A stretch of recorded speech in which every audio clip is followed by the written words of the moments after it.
So, are we ready?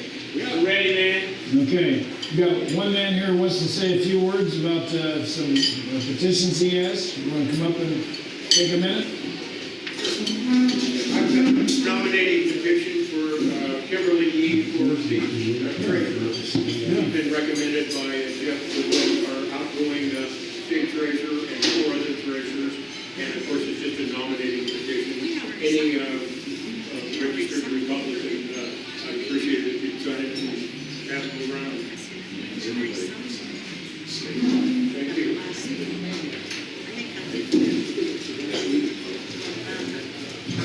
Okay. Just for a quick introduction, Randy Miller's here. He's going to be running for Arizona State Senate. And you got on the screen a little bit of biographical information. Grew up in Colorado, moved to California at age 16, joined the Air Force at age 20, served for 4 years, worked 20 years as Santa Barbara County probation officer. Job involved working with juvenile gangs, adult intensive supervision cases, sexual offenders, adult gang members on parole. Moved to Arizona in 2005, opened a coffee roasting business. Sounds like a good business. And licensed in real estate for the past 4 years, member of the Surprise Regional Chamber of Commerce, held the position of Vice Chair, Civic Affairs Committee, Maricopa County leader of CSPOA. Those of you know what that is, Constitutional Sheriffs and Peace Officers Association. 2012 received the Surprise Regional Chamber of Commerce Entrepreneur of the Year Award. 2008 Best of Phoenix New Coffee Shop. In 2012, received an award from the Lions Club of Surprise for efforts to enhance and improve the lives of the community. For the past 8 years, he's been a precinct committeeman in Legislative District 21. In 2012 and 2014, served as by the invitation of Senator Burgess to work on the ad hoc State Sovereignty Committee, where he worked on federal usurpation of unconstitutional power in the state of Arizona. Sounds like there's a lot of that going on. So we'll have Randy speak for a few minutes. Up here if you want.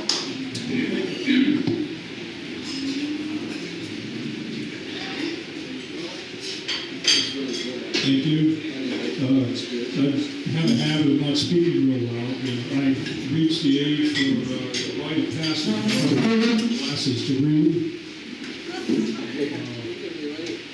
Thanks for the introduction. I never thought that I would be running for office at 57 years old. I retired in 2005 after 20 years in California in 2005, December. And I tried to do some business ventures, and the economy, of course, was taking a dive.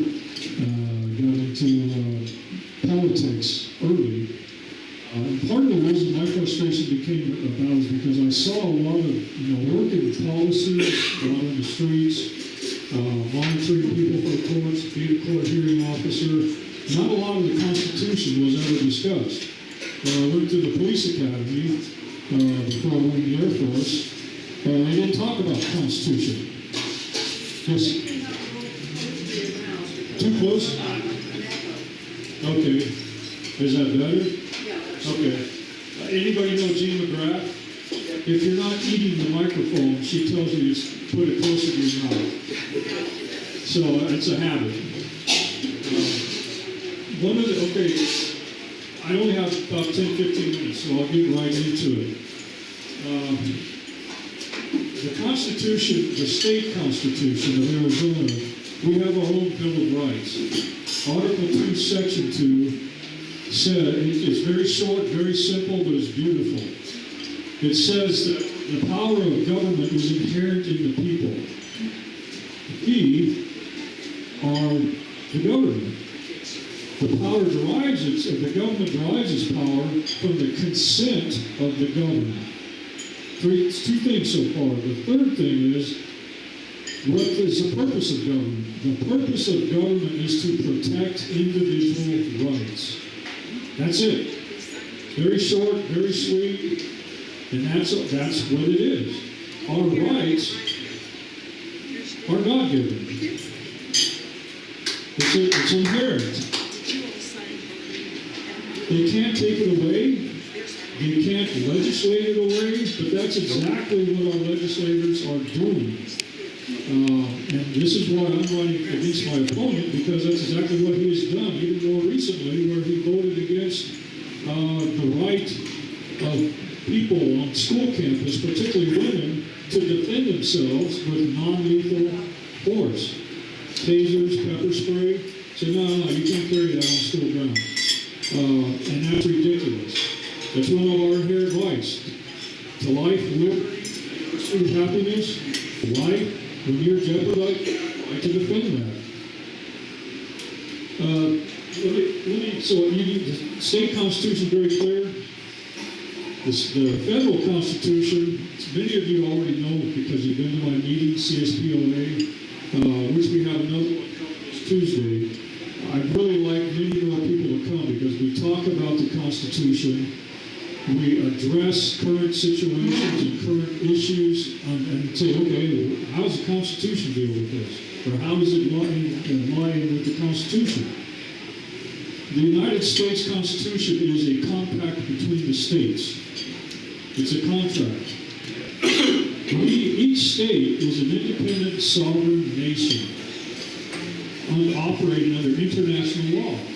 International law is our Constitution, which means anything that we delegate to the legislature, 20 specific enumerated powers, that's it. Anything outside those powers, they stay with the state. And what a lot of people don't realize is any power the states had that they had in effect prior to the Constitution still stays with the state. It's dual sovereignty. So Madison said, the state legislators will jealously and closely watch the operations of this government and be able to resist with more effect every assumption of power than any other power on earth can do. The greatest opponent of the federal government admit the state legislators to be sure guardians of the people's liberty. That is the role of the state legislators. They are required and responsible to intercede on our behalf when the federal government usurps their power, which they've been doing tremendously since the 1930s. Our legislators haven't been doing that. I don't consider myself a politician. I consider myself a warrior of liberty. Because the state legislators have not been doing this. I know many of them, being a precinct committeeman and interacting with them and being on a state sovereignty committee. And I know many of them are well-intentioned and they want to fight for the Constitution, but none of them have actually really read it. How can you defend your rights if you don't know them? They take an oath.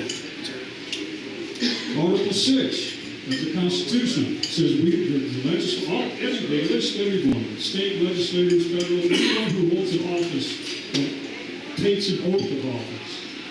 How many of you here are precinct committeemen? Did you ever take an oath? No. This is the fabric of who we are and what we are. And even a state committeeman, it's an elected position, PCs, it's not state committee, well, elected them too. But precinct committeemen are required to take an oath, and they don't do it. Which tells you even our own party doesn't really know the Constitution. The 2016 platform for the Republican Party, I'm Republican only because they say they are the party of the Bill of Rights and the Constitution. And they're there to reaffirm the Constitution and the Bill of Rights. Who gave us the Patriot Act? Bush. Thank you. Who gave us Obamacare and continued to fund it? None of those are constitutional. When the Constitution was first written, and this is the separation of powers, there isn't any anymore. There really isn't. The legislative branch, judicial branch, and the executive branch are supposed to be there to make sure not one of the other branches assumes too much power. Same thing with the state. Well, we only have one. That's those in power and those that are subjects of the power of the crown. And I'm not being facetious, but that's really what it is. There's no equal justice. I have a card that I'm handing out that has my phone number, my platform. All I want to do, we have to get back to the Constitution.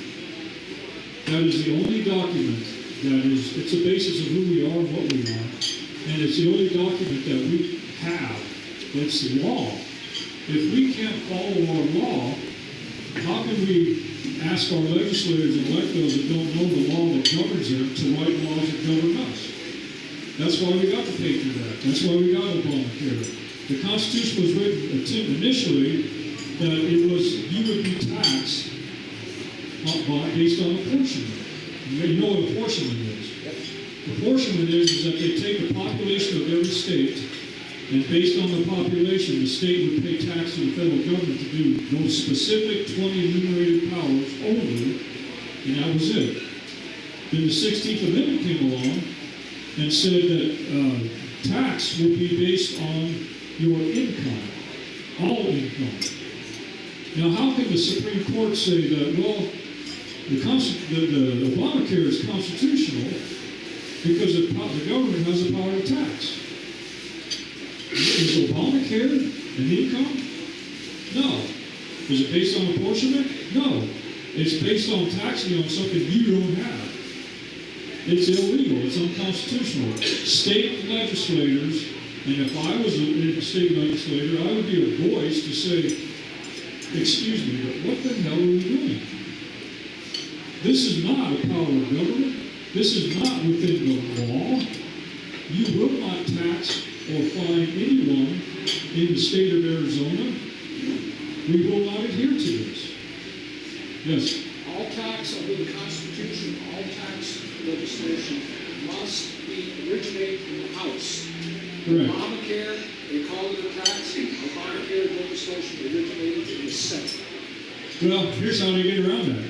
They may start it, but then they kick it to the House, and the House may do some little adjustment to it, and it goes back. It's a game, but they do that here in the state of Arizona too. And you're right, it's supposed to originate in the House. Article 1, Section 7. Anyway, Constitutional Sheriffs and Peace Officers Association, I'm the Maricopa County leader for that. We have a meeting coming up this Tuesday, and we're going to talk about, again, Second Amendment. We've been discussing this, and how it impacts us. Arizona's Constitution is governing us. The states are not required to adhere to the federal Constitution because that's for the federal government. The Bill of Rights are ours. But all the Constitution is a governing document that establishes the federal government, sets the parameters of their responsibility and authority.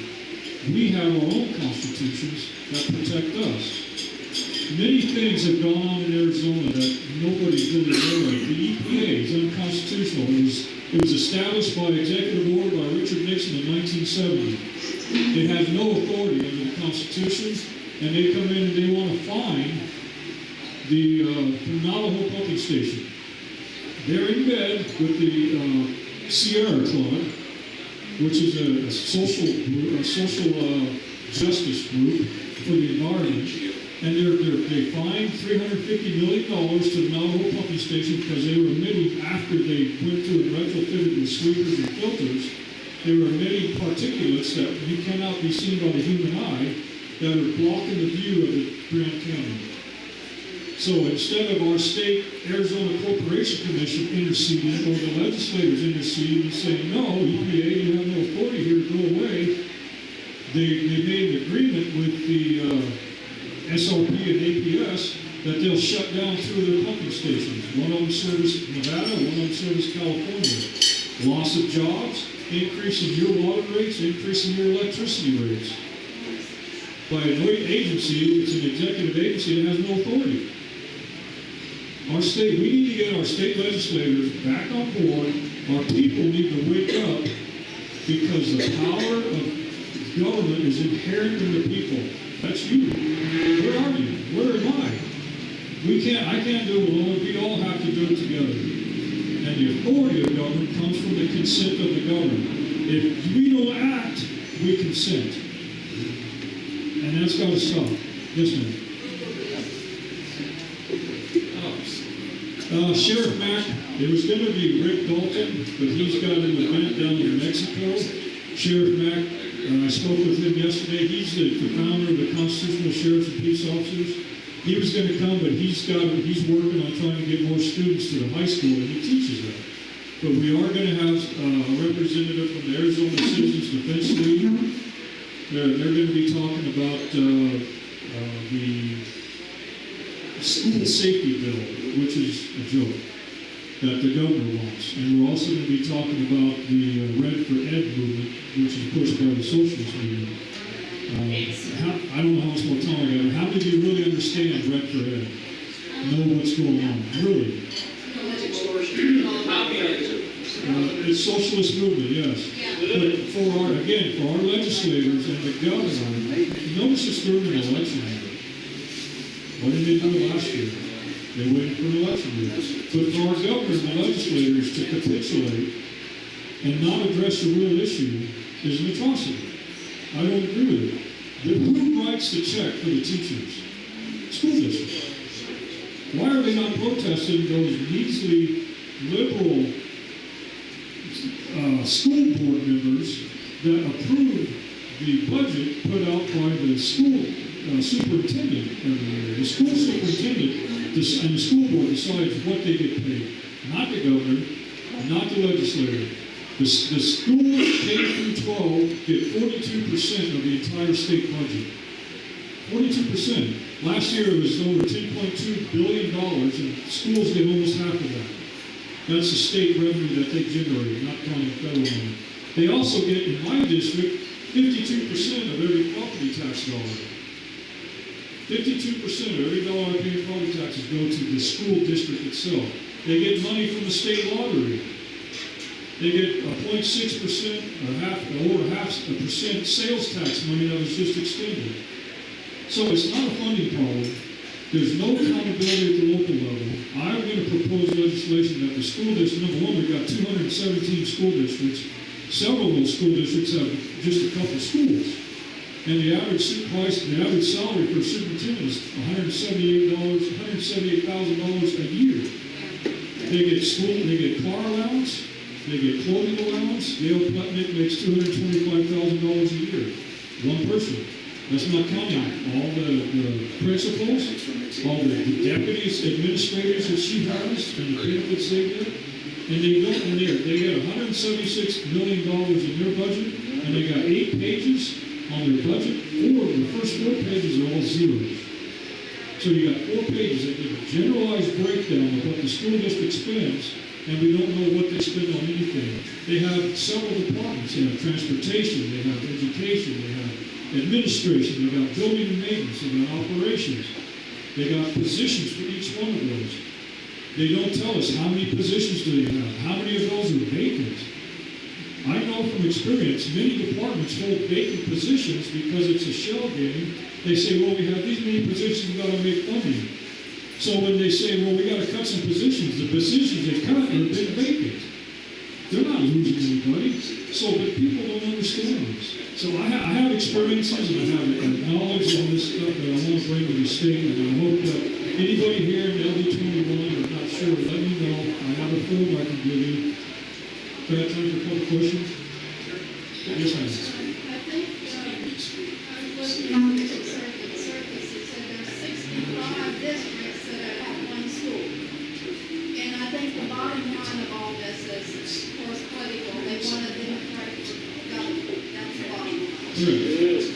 That's why it's done an election year, right? And our school teachers have become puppets for the socialist movement, and they teach in school. My son's still in school. He'd be surprised when he hears from his first period teaching. Yes, sir.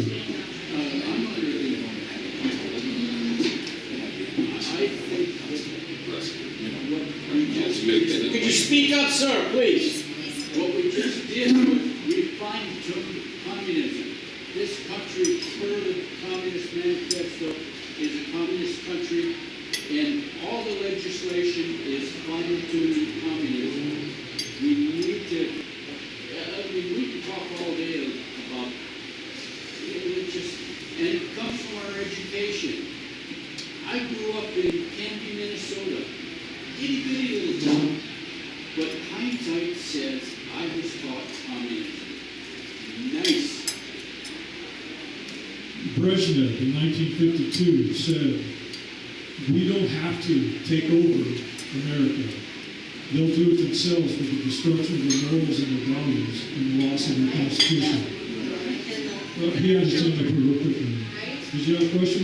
Yes, No? Okay. Okay, I want to find, do you have a card, do you have his contact information? I do. It's my political campaign card. I'll give it to you anyway. But I'm not taking public money for this. I don't believe in being subsidized by taxpayer fines when we get tickets and stuff.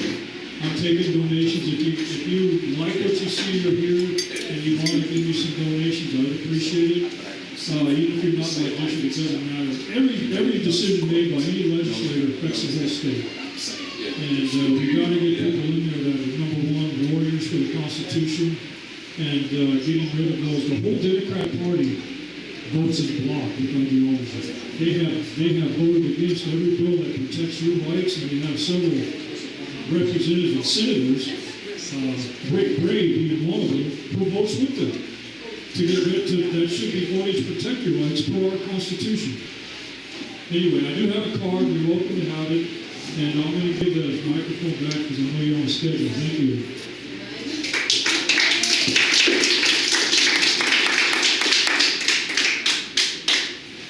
Okay, very good. Information will be passed around. If you don't get it, we probably have the extras in here that's on the way out. This is pretty Myself.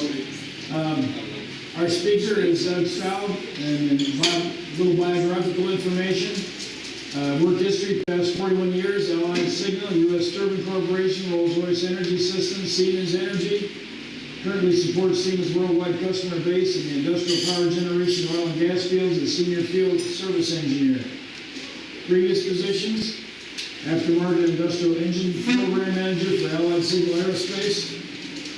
Worldwide for both commercial and military customer base, managed programs for Army, Navy, Air Force. Held Secret 3 clearance, supported black projects. I worked at NSA and had a top secret clearance too, so I know what that world is like. U.S. Air Force served in Vietnam and other locations. Well, that was good. Put on there. Gotta hit the right button, I guess. All right. In 2008, Doug and his wife remodeled their house. APS installed a smart meter. They were never informed or asked for permission to install the new meter. Doug has traveled a lot. His wife Judy began to experience health issues. The smart meter is emitting 190,000 times per day, and the signal is penetrating the entire house. Since 2013, Doug has made changes in the house to bring the radiation to safe levels.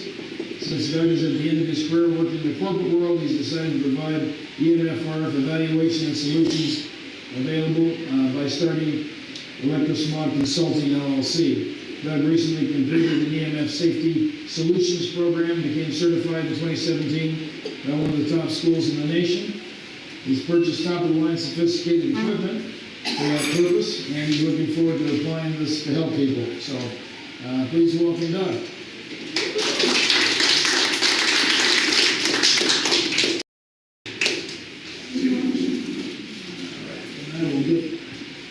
You want to use this one?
leave it in your home. A lot of people have been enamored. A lot of people have been enamored by the technology that we have today. They take it for granted, not realizing the dangers that it poses to people. If you look in your home and start to think about the things that you have that make your life easy, the amount of stuff that you come up with would astound you, actually. Things like Wi-Fi, smart appliances, baby monitors, computers, controls for the children, your PlayStations. You have wireless alarm systems. You have wireless thermostats. All of these produce an accumulative effect on your body without you even realizing it.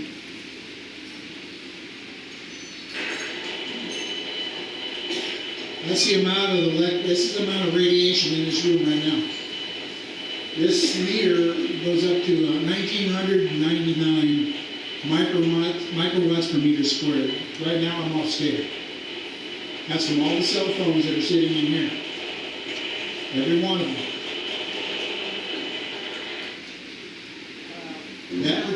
If you stop to realize this is something that assaults your body. Cell towers, driving down the street, cell towers in schools that are put in there. A lot of the cell towers that are in schools currently are paying these places, like the schools, churches, and other things, anywhere from $10,000 to $15,000 or $20,000 a month to house the tower. This is revenue that they're bringing in, not realizing the harm it's causing the people. You look at a lot of the other things that we have in our life. You drive a new car. Most new cars have wireless phone systems, Bluetooth. Something that's currently in, that's just coming out in the last couple of years, is collision avoidance. What people don't understand is collision avoidance is actually radar. It's designed to measure the distance between vehicles, but that particular frequency that it's producing is actually affecting everybody around it. Because now that's radiating into your homes, not into your homes, but into your cars as you drive. So the assault is a constant assault that we are feeling. This is electricity. And these are the things, no matter what you hear today, you need to understand that there are solutions to it. There's ways to mitigate it, there's ways to reduce it, especially in your home. When you get to smart meters were designed approximately 8 years ago on what's known as what they call smart grid system. Smart grid system is supposedly designed to make utility operation easier and more economical. Actually, it's just the opposite. First off, smart meters do not save you money. That's one of the things that the utilities did try to tell you when they first came out.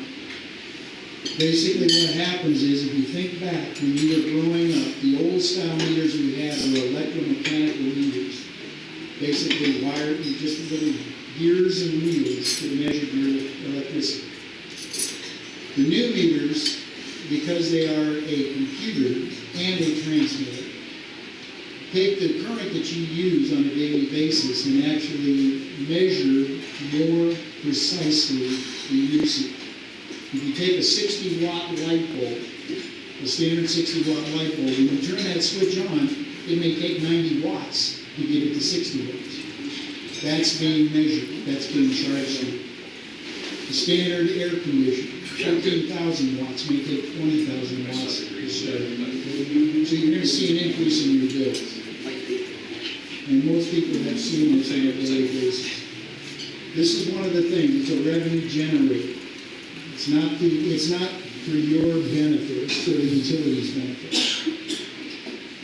Smart meters produce a radio frequency wave that is radiation in a microwave band about 2.4 to 2.6 gigahertz. This radiation, because of the way it's designed on these meters, take your wiring in your home and turn your house into basically a microwave oven. And people don't realize, this is affecting everybody, your family, your pets, your children.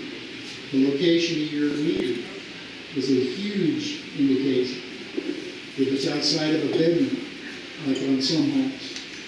If it's outside your garage on the other, it might be a little bit better, but still having the same effect. Recently, I was over at my, yes, You said, you just told us the frequency. How long is that pulse?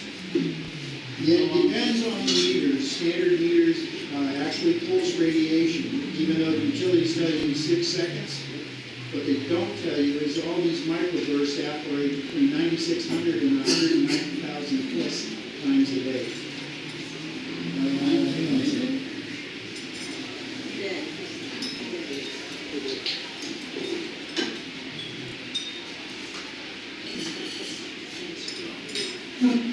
Okay.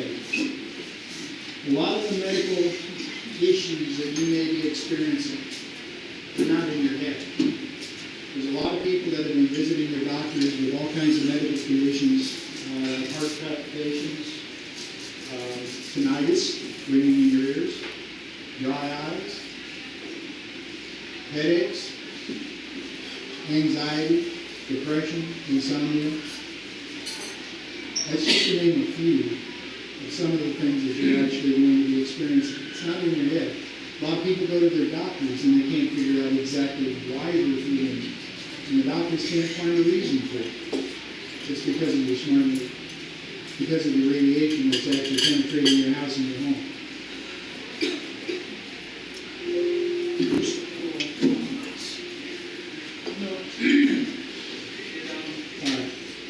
There's a public health warning if you happen to read through this. Every time you use a wireless device, you're exposed to microwave radiation.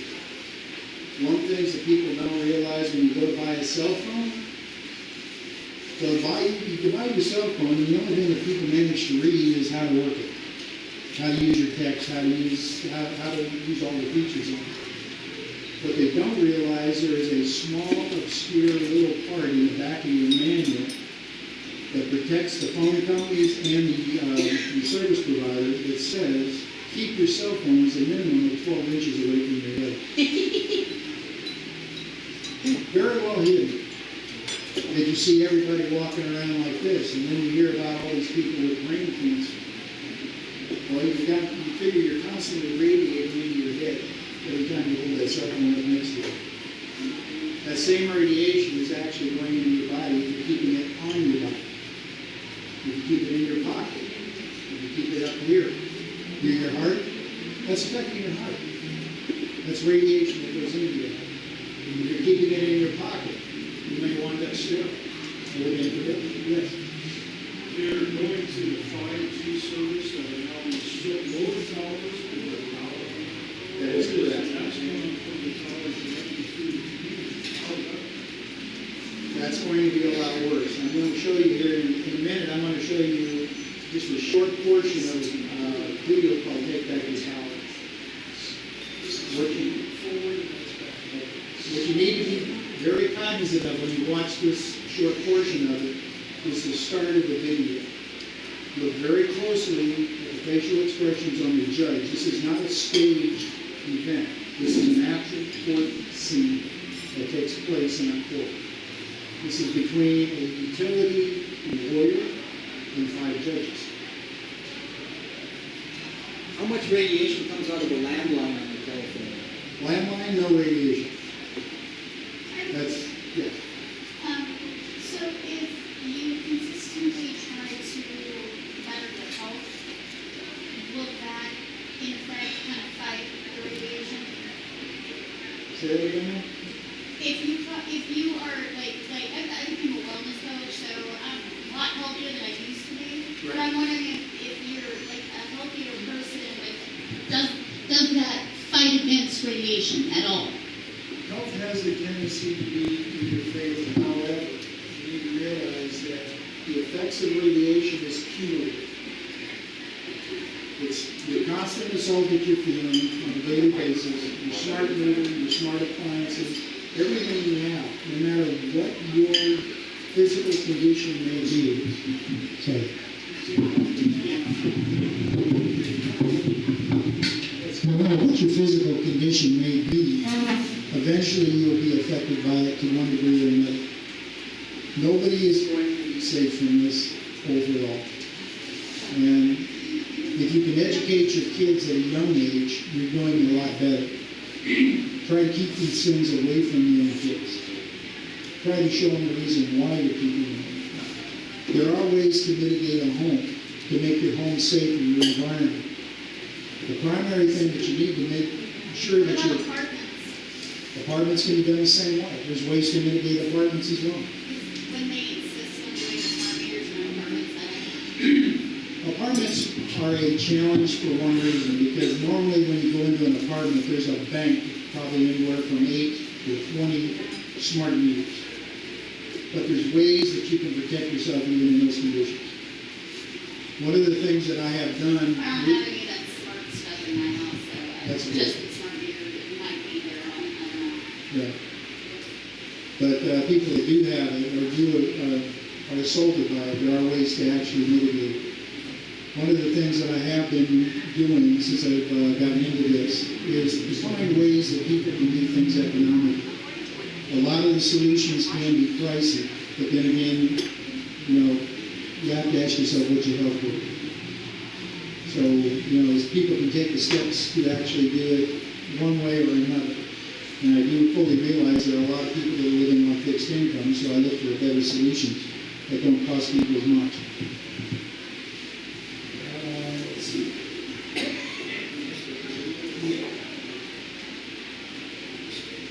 I'm going to start this video. We're going to run it for about 15 minutes.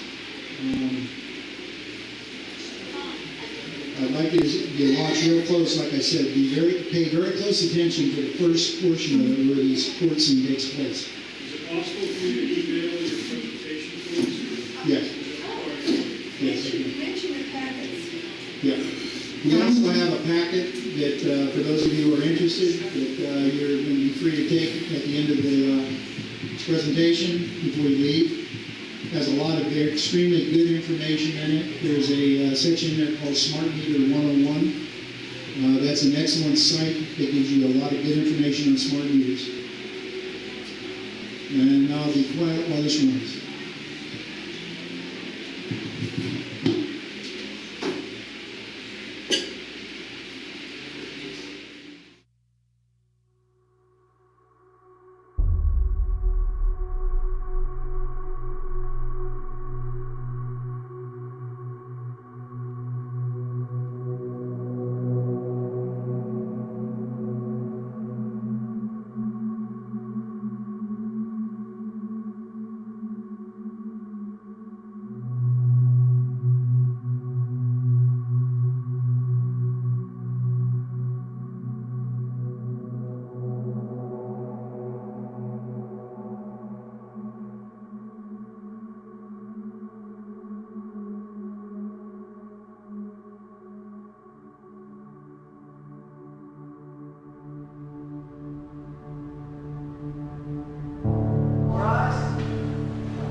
If Mr. Friedman has a concern about the safety of smart meters, he does not have to have them. Is it PUC's decision that by allowing an opt-out, it can duck an obligation to consider the health or the trespass issues?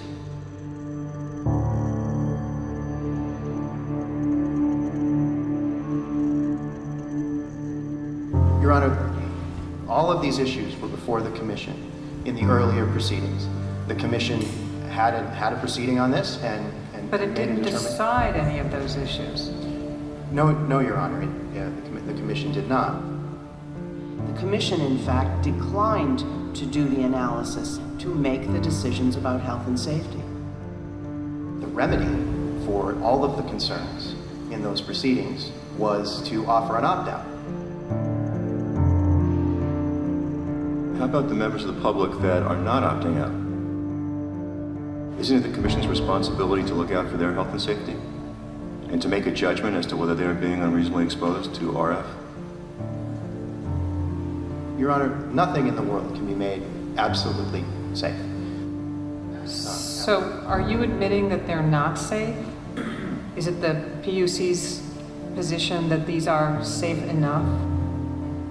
Your Honor, the public is free to have whatever concerns it would have. What the commission is doing, as you present it, is saying it has declined to do the health and safety analysis. You're on your own. No, the commission instructed the utility to, in its communication plan, to provide information to all of its customers about smart meters and links to the science that is out there. But Ms. McColeman, there's still all those people that have them. And for those people, you're saying that the state of affairs can be that the commission can take no position on their safety? And leave it up to the utility?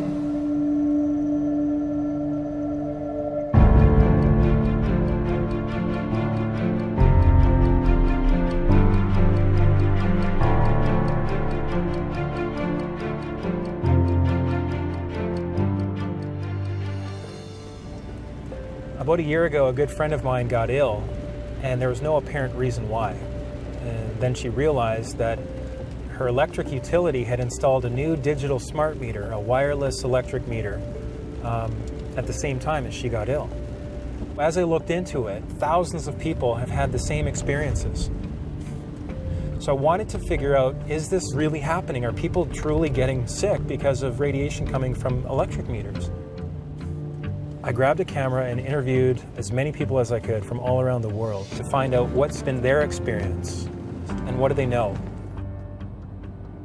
I had no idea the level of startling information that we would discover along the way.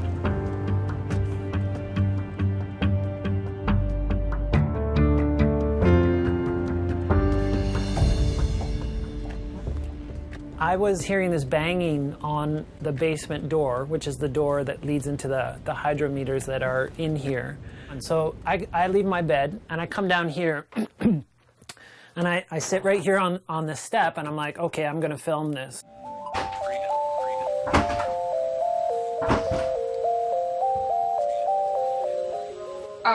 Sorry. I'm just putting in your meters. Your power's gonna be up for about 20, well, when I find the meters. They're down here, right? I'll show you the door. I'd heard her banging, but I didn't know that she actually kicked the door in until she left. Because when she left, I came here and I found this on the ground. I was like, wow, she actually kicked the door in. We've since repaired the door. And we've put these do not install a smart meter sign on our door. And apparently this wasn't the only case of a utility breaking and entering.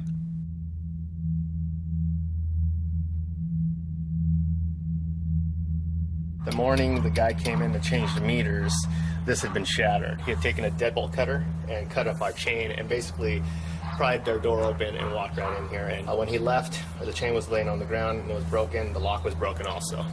Vandalized the property and forced his way onto my property without buzzing any of the building buzzers. So with billions of dollars being spent all around the world with zero public input, and with all of these concerns coming to the fore, I realized that there had to be some serious commitment behind the scenes to push this grid through. A smart meter is part of a much bigger picture and a much bigger design.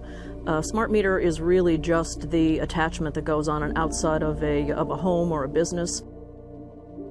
A two-way transmission device that ties into the larger smart grid plans that are being built out across the world. In my research into this, I found that utilities around the world were stating that the smart grid will deliver enhanced energy security, reduced greenhouse gases, improved urban air quality, and increased grid asset utilization. To me, this sounded great on paper. Unfortunately, there are problems with how the systems work. The smart grid systems are very buggy. There seems to be a critical systemic issue with these misnamed smart meters. They're actually causing fires, in many cases, after they're installed. After hundreds of blazes with very few admissions of fault, the insurance adjusters are catching on. And he says, jump in the car, we just got a call, your house is on fire. It was true. Michael Capetto's Upper Makefield home was going up, burning from a fire in his newly installed electric meter. Well, tonight there's a major development from PECO. After at least 24 fires and more than a dozen incidents of overheating, the energy giant is halting its controversial smart meter installation program. New Zealand, for instance, 422 fires were discovered as a byproduct of the smart meter installation there. The fire department was responding to numerous fires on a daily basis when that development first came about. And they're being installed by people who are not very well trained for the most part. BC Hydro says it's removing 1,000 smart meters from homes across the province. The company says the move is just routine testing. How many smart meter fires have there been? We've installed approximately 9 million smart meters, and we have no reports of smart meters causing fire. Not one single report. We don't. Another picture, this is probably the better side of the garage. I don't know if you can see it. The meters were over here. And so the fire department basically said that the meters started the blaze? If you just took one look at the wreckage and said smart meters and walked away and never called back or came back. Well, Brittany, you were saying earlier that there was no smart meter fires, and this lady right here has pictures of her smart meter that exploded on her house. Josh, can I ask you to stop recording? PG&E knows that they do catch on fire when they are remotely turned back on when a customer who is delinquent in their bill finally pays their bill. These meters catch fire. They know it, and they are covering it up. Taxpayer money has now gone to some of the largest corporations on the planet. General Electric, for instance, is the largest manufacturer of smart grids. They're being manufactured in China. As part of the 2009 U.S. bailout, $3.4 billion was funneled into a national smart grid stimulus, later increased to $11 billion. This created a scenario where utilities were given a massive financial incentive to go along with the program. And because they went after the stimulus money, they needed to have a certain amount of their meters deployed before they could recoup the cost. In addition to that, they started billing customers for these smart meters months prior to any actual deployment of these meters to the people's homes. So the consumers have been paying for these smart meters all along, even if they didn't have one. According to Time magazine, President Obama originally suggested pouring $100 billion into a smart grid at a time of economic crisis immediately following the 2008 election. Wikipedia reports that the U.S. government's primary reason for this unprecedented allocation of public funds is the eventual reduction in electricity usage by more than 4%. However, real-world evidence shows that installations of smart meters are not even producing any energy savings whatsoever. According to a senior assistant attorney for Illinois Public Utilities, quote, "It's devastating to their plan. The report shows zero statistically different result." They're being found in pilot programs now, smart grids are, to really save no energy whatsoever. So who benefits? I got a bill in December for $1,107. There's got to be a mistake. No mistake, says PG&E. After reviewing their accounts, the company says their meters were working correctly, just like those of the 1,500 other Californians who complained.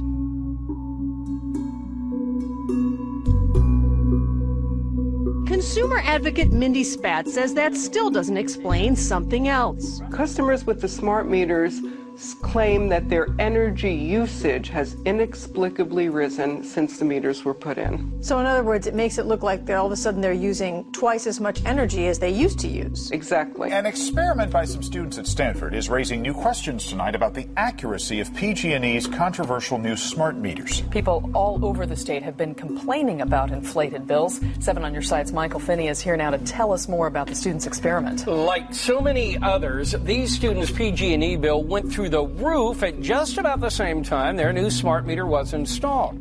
We start the week with an explosive investigation into the massive mistakes being made with power bills. Serious flaws affecting every electricity user with a smart meter have been uncovered. And when this whistleblower told his power company what he'd found, they offered to pay him off. This exclusive investigation by James Thomas has sparked calls for a national inquiry.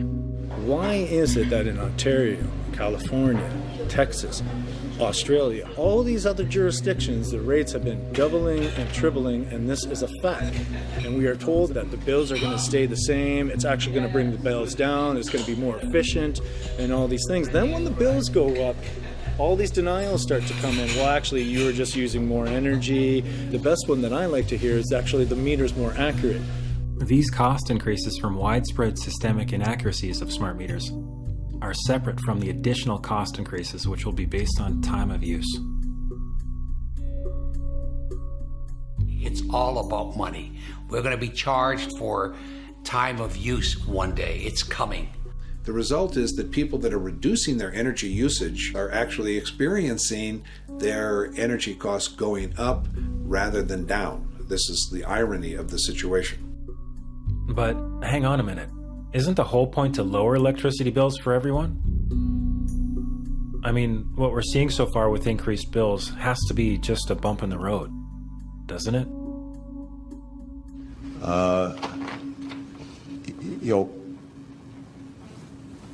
Under my plan of a cap and trade system, electricity rates would necessarily skyrocket.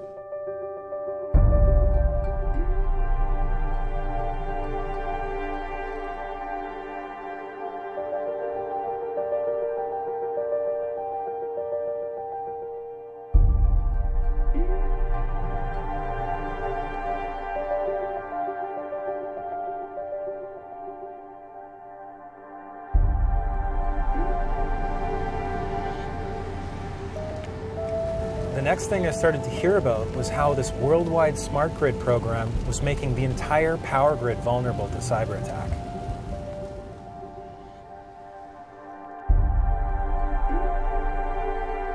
A so-called smart grid that is as vulnerable as what we've got is not smart at all. It's a really, really stupid grid. If it's attacked in one particular key node, whole sectors of it will go down. So it's very vulnerable to large-scale failure.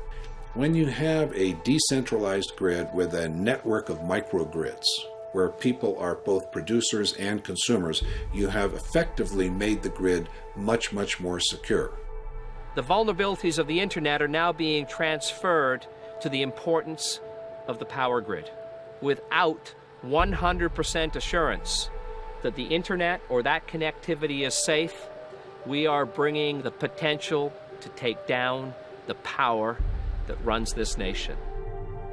There is a smart grid initiative in almost every industrialized nation happening at the same time.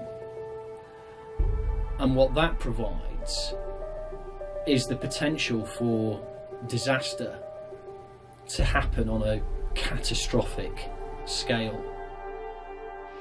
I'm going to stop it there for a moment. This video is available online. You can watch it in its entirety. We have the links in the packet that we have here so that you can pick it up and you actually go online and see the rest of it. I would urge everybody to watch it in its entirety. Yes. Doug, do you want questions at the end or can we ask questions now? However you feel. If you want to ask questions now, feel free. Okay, I got a couple. In the last couple of decades, the medical diagnoses. In the last couple of decades, the medical diagnoses for things like so-called bipolar disorders, AD&D, that kind of stuff, especially among young Americans, these diagnoses have skyrocketed. Okay? My theory as to why that happened was that Big Pharma was just pushing pills and the medical community cooperated. Now people think half of America's bipolar and all of Americans are AD&D. However, because of the information you just presented, I'd like to ask you, is it possible that a certain portion of these additional cases of bipolar and ADD are actually real and they're resulting from electrosmog? And my second brief question is, do you think there's any connection between electrosmog and autism? The answer to those questions is yes. There's over 6,000 peer-reviewed studies currently available now worldwide from doctors, scientists, and everything that have been proven that the continual exposure to electrosmog is affecting people medically. It is creating ADHD. It has been linked to autism. It has been linked to Alzheimer's and Parkinson's. A lot of the medical issues that we are currently seeing spikes in today can be directly attributed to the electrosmog we're actually being subjected to on a daily basis. The best thing you can do in that regard is to try to protect your home as best as you can. Get rid of every source of electrosmog that you have. And yeah, it's an inconvenience, and it definitely is a problem. But then again, what's your health will do? Yes. Yeah, but I'm going to talk about it just briefly. It sounds completely insane. I used to say the world and the country is going insane and crazy. I don't say it anymore because it's way, way past that. Now, if you look at the literature of what the radical left is saying, not what I'm saying, but what they say in their literature, and I've researched it. People like Ted Turner, the founder of CNN, and other radicals like him, want to reduce the world's population to about 500 million people. This is a splendid way to do it. That is correct.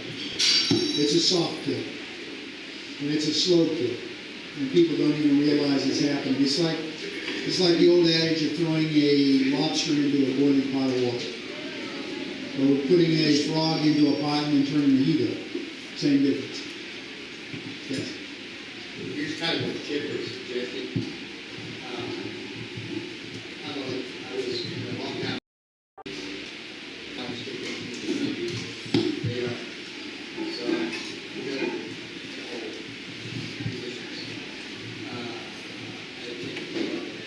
And so the first thing I've noticed in the last several years, especially the last 20 years, is politicians are stupid when it comes to technology, which is a good argument for why we need to turn politics away from politicians and into people who understand engineering, scientific principles.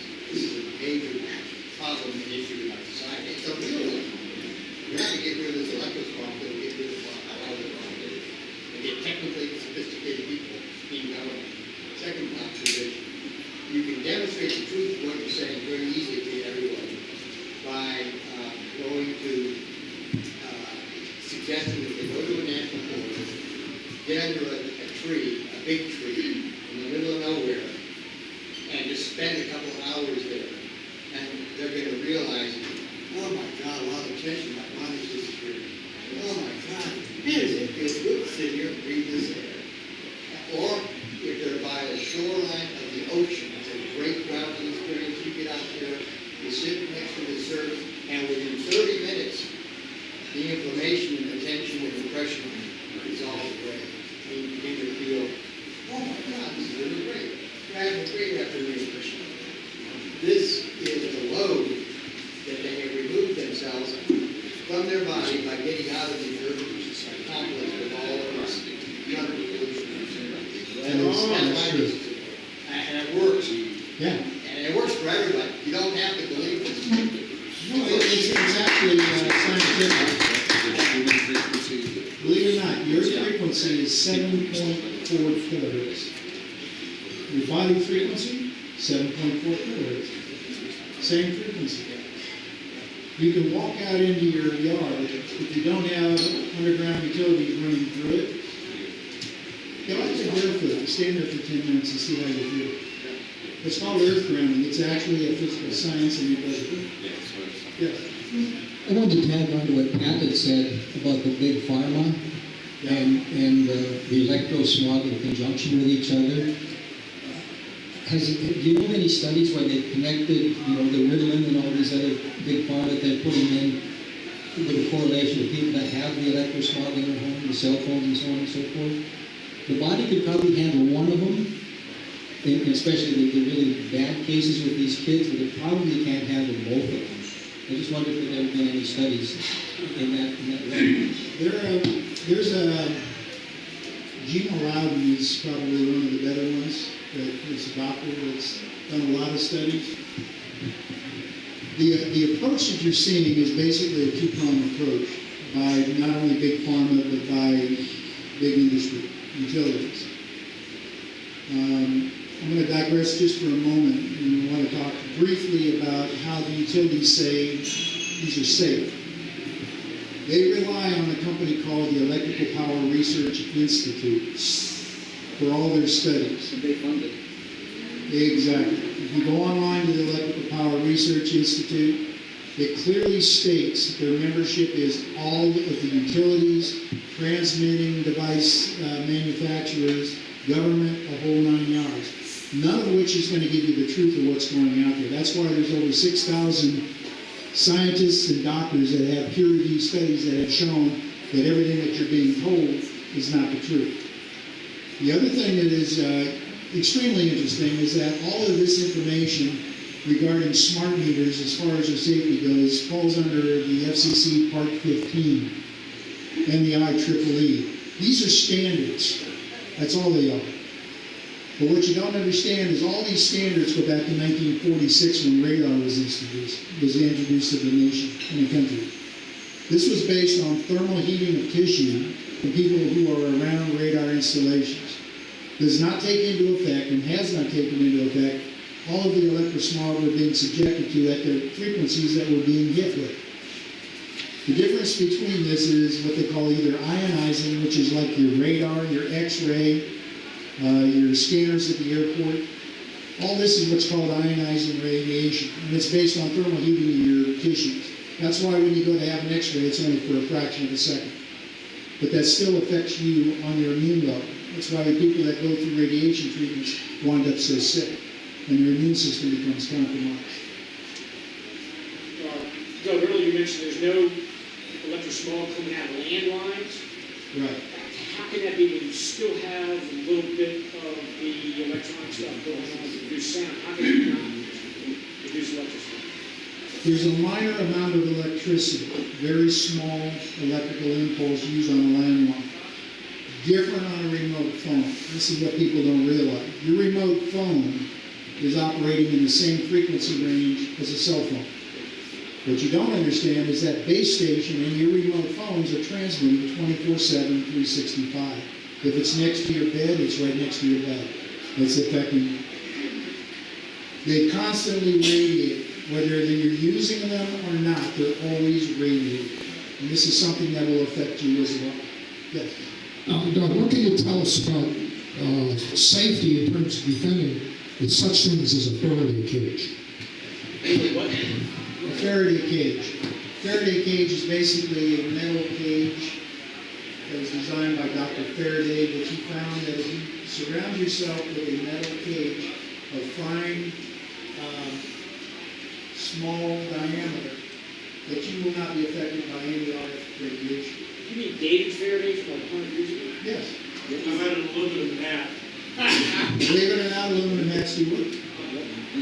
There are companies that do make material and clothing that's designed for people who become what's known as now electrohypersensitivity. Electrohypersensitivity is fast becoming more and more well-known worldwide, and is finally being recognized by a lot of doctors. This is what I was explaining earlier when I said that most doctors, when you go to a doctor saying, I'm feeling all this, and he says, I've run every test I can't find anything wrong with it. Well, there is something wrong, and it's not in your head. This is the assault that you are actually feeling. Question, I have a smartphone sold, about 70 years ago by APS and a 100 amp system.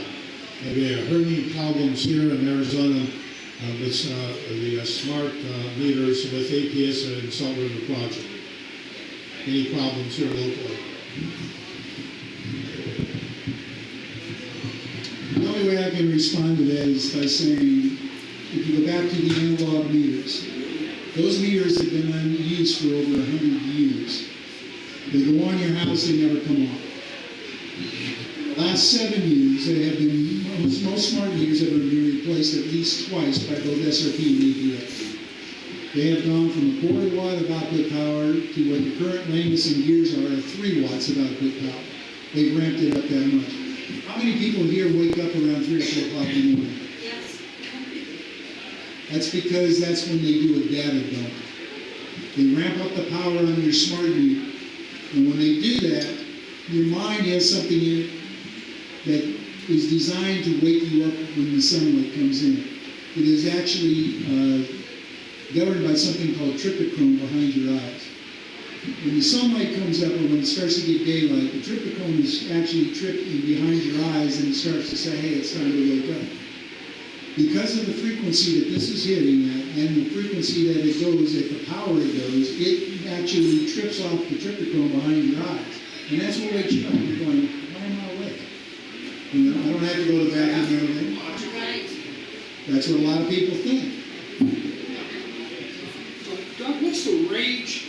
What's the range of the smart meter on your house? In other words, how far away do you have to get from that before it's no longer effective? You asked that, Russ.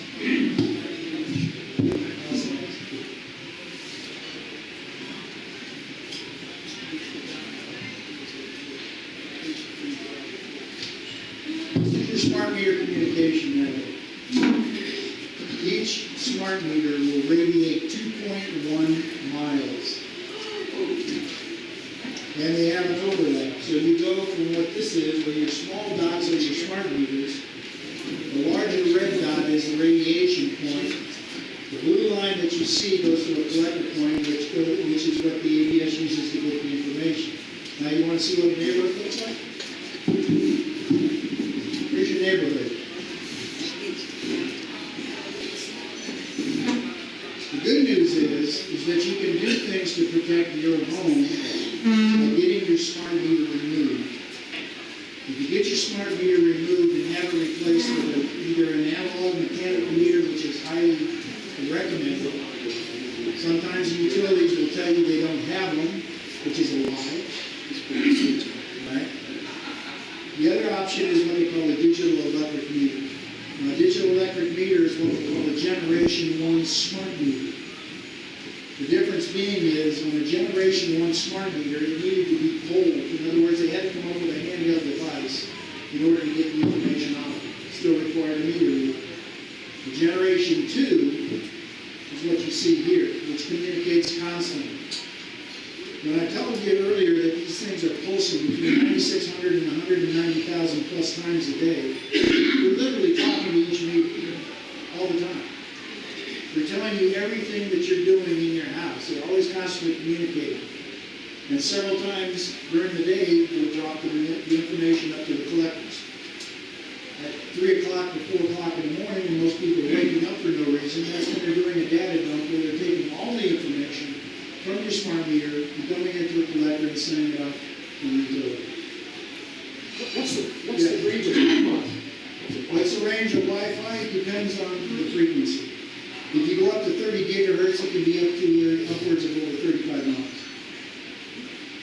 I have solar on my house, and I requested the smart meter be removed, and they told me that because I'm on a solar program, I couldn't go to an analog meter. Is there a law that determines that, or? No law. Yeah. The only thing I can tell you is, first off, smart meters are not federally mandated by anybody. They are not a requirement. This is the utility. This is a utility choice. Before you had them put a smart meter on your solar panels, did you have a smart meter before? No, I had analog. All right. Then why couldn't they keep the analog? Yes. Pat, up in Payson has a solar setup. Pat was telling me that they didn't come out and put in a smart meter or digital. It works fine with an analog, but they try to strong arm you on a lot of things. So that's one of them. It will work. You just have to know how to handle it. And I'm not sure on that one. Right, they told me it was mandatory. Because they're buying the product. They're buying that. Right, yeah. They said it was mandatory. How long has it been on? It's been on 4 years, well, 6 years maybe. You're on the program where they're generating constantly and they're paying you Right. At the end, they don't do that anymore. Now it's a daily basis, and then they don't. Right. Also, I have a cabin up north in Heber in the mountains, and they came out and put a smart meter on it. I called the co-op and I said, hey, take this thing off. And they said, well, we install it on everybody. And I said, well, I don't want it. And they said, well, the Corporation Commission said, I forget how they worded it, but basically the Corporation Commission didn't tell that co-op that they had to keep analogs that the customer requested. The utility is the ultimate person who's going to make the decisions. The Corporation Commission here in Arizona is about as corrupt as they get. Who's the power company up there? Yeah. Is it Navapache. Okay, that's public. Yeah, it's not only public, but it's also a subsidiary of the U.S. Yes. I've seen RF smart meter shields advertised on the internet. Can you share with us your experience and opinion of shields, RF shields? RF shields work if you're going to be stuck with a smart meter. The thing is, you don't have to be stuck with a smart meter. You can contact APS and demand the removal. Now, the shields do some good, but the problem is they still radiate throughout your house. The best thing you can do is get them off of your house. One question here. Just a quick question. Do you know if there is a fairly small and relatively inexpensive device that will allow people to do a reading of the electrosmog in their house or environment, or set up on their cell phone or whatever? There are a lot of devices out there. I cannot speak to the validity of most of them because a lot of them are cheap. What I use is one made by Gigahertz Solution. It's not cheap. It's about $350 on Amazon that you can buy. Would you loan it to us? I can come measure your home. That's not a problem. We're happy to do it. So, do you have information like that in your website or something like that? Yes. Great. It's kind of common first. The fact that utility companies is breaking into people's houses, that's a felony. That's a residential burglary.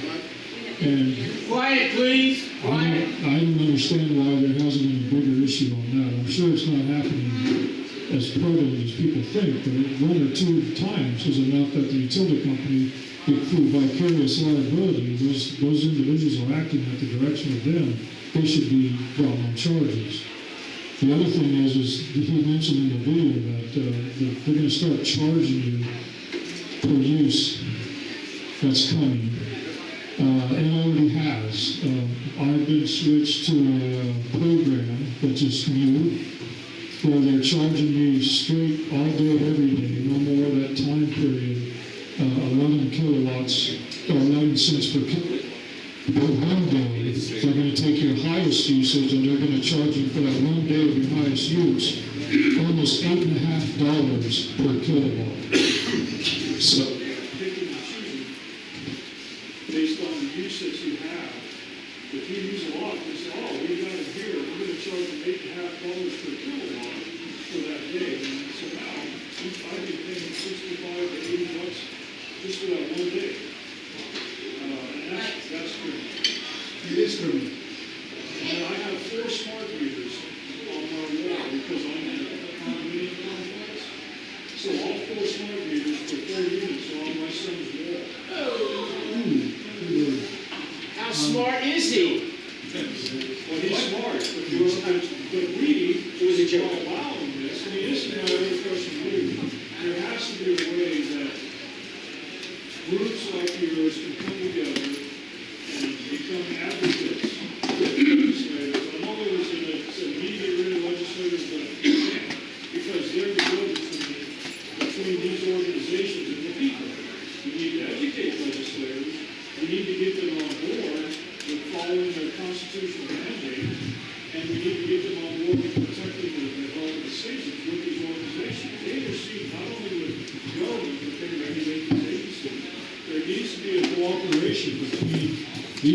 organizations and more education given to get them to make decisions to say, you know what, this isn't good for Arizona, this isn't good for our community, and we want to change this.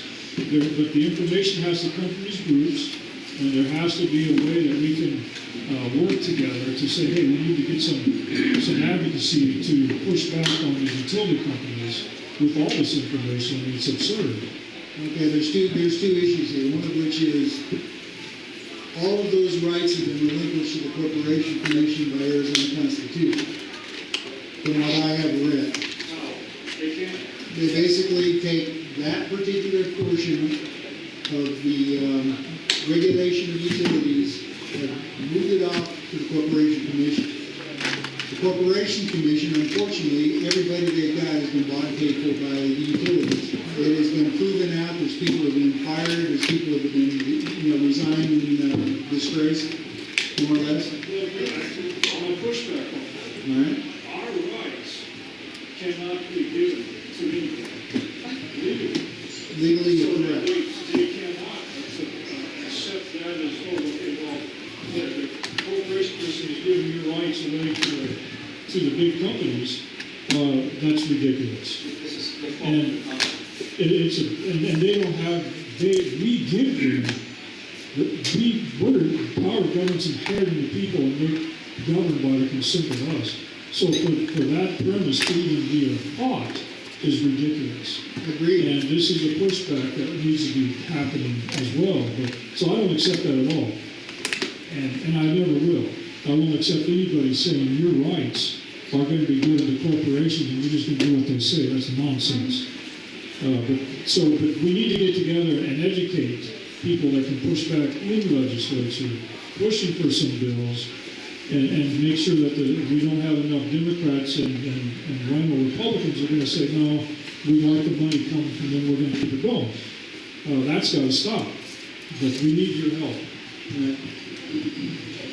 Quick question. Look at that on-ramp there. Let's say I take my smart meter off, and I'm surrounded. All the other neighbors' hot meter, what good is it going to do just remove mine? It's going to make a difference in your home because there's ways to mitigate the overlap that you're seeing. There's a lot of ways to do it. They have bed canopies that you can buy for your bed, for your sleeping area. They have window treatments, window films that will knock down 97% of the radiation coming through. The simple thing of like just putting up an aluminum screen and replacing the ones that you have that are nylon makes a difference. Doug? Yeah.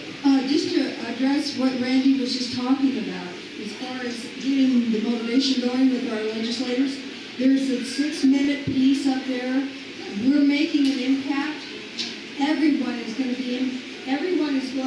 will not be immune from the assault of this technology. And we're finally getting into Washington. We're finally getting into some of the legislators. And there's 6 minutes of Senator last week, he's running for governor from Michigan, that he addressed the Senate. And there's bills out there to stop this 5G, which is going to really knock us to our knees. So we are making an impact. There is some hope there. Because they're realizing they have families too. Yeah. I would like to run that 6-minute video so that people can see this. What she brings up, there was a Senator Cobra, who is, like you said, running for the governor of Michigan. He is extremely well-versed in understanding the dangers of 5G and what it will pose to us on a daily basis. Thank you very much, Mr. President. We all are fully immersed in the so-called Internet of Things. Computers, phones, vehicles, TVs, and even refrigerators and toasters are now connected to the Internet. The benefits of our connected universe are potentially very significant. Unfortunately, there is an increasing body of evidence that suggests that the health risks are very significant as well. Now, I don't bring this concern to you lightly. I'm a techie at heart. I've been an early adopter of technology ever since I was knee-high to a grasshopper. And I was one of the first internet-based telecommuters during my work on virtual reality training systems for the Department of Defense. I have boldly gone where many have not gone before as an aerospace engineer designing systems for the International Space Station. In other words, it would be extremely difficult for anyone to make the case that I'm an advocate of returning to the days when we bang rocks together to make fire. Having said that, I have serious concerns regarding evidence of adverse health impacts due to specific class of technology wonders, wireless transmitters, especially high-frequency, high-power wireless transmitters. The most ubiquitous examples of wireless technology are cell phones, Wi-Fi routers, and smart meters. This technology is found in our homes, our workplaces, hospitals, and in our schools. For techies such as myself, it provides unparalleled convenience by connecting a growing number of devices to the Internet of Things. However, it is becoming increasingly evident that this convenience comes at a price, and it comes at a price to the health of many of our citizens, most notably children, babies in the womb, and even adults who suffer from hypersensitivity to wireless transmissions. A few weeks ago, I distributed sample data to each of you from scientific studies of the effects of radio frequency emissions compiled by bioinitiative.org that highlight the adverse health effects of various profiles of wireless transmissions. The adverse health effects identified by these studies are very serious. These effects include cancer, neurological problems, immune system disorders, and reproductive harm.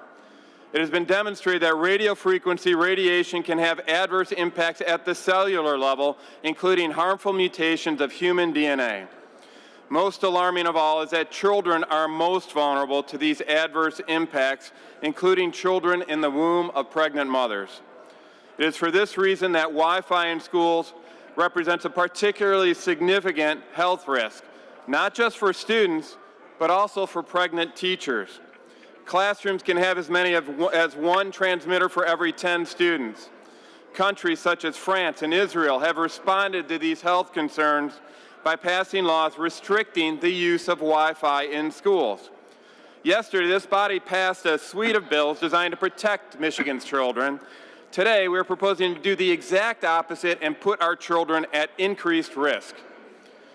We are now discussing the deployment of 5G networks throughout our state. 5G networks operate in the 24 to 90 gigahertz spectrum. This is a much higher frequency than the current 2.4 gigahertz or 5 gigahertz frequencies found in current Wi-Fi networks.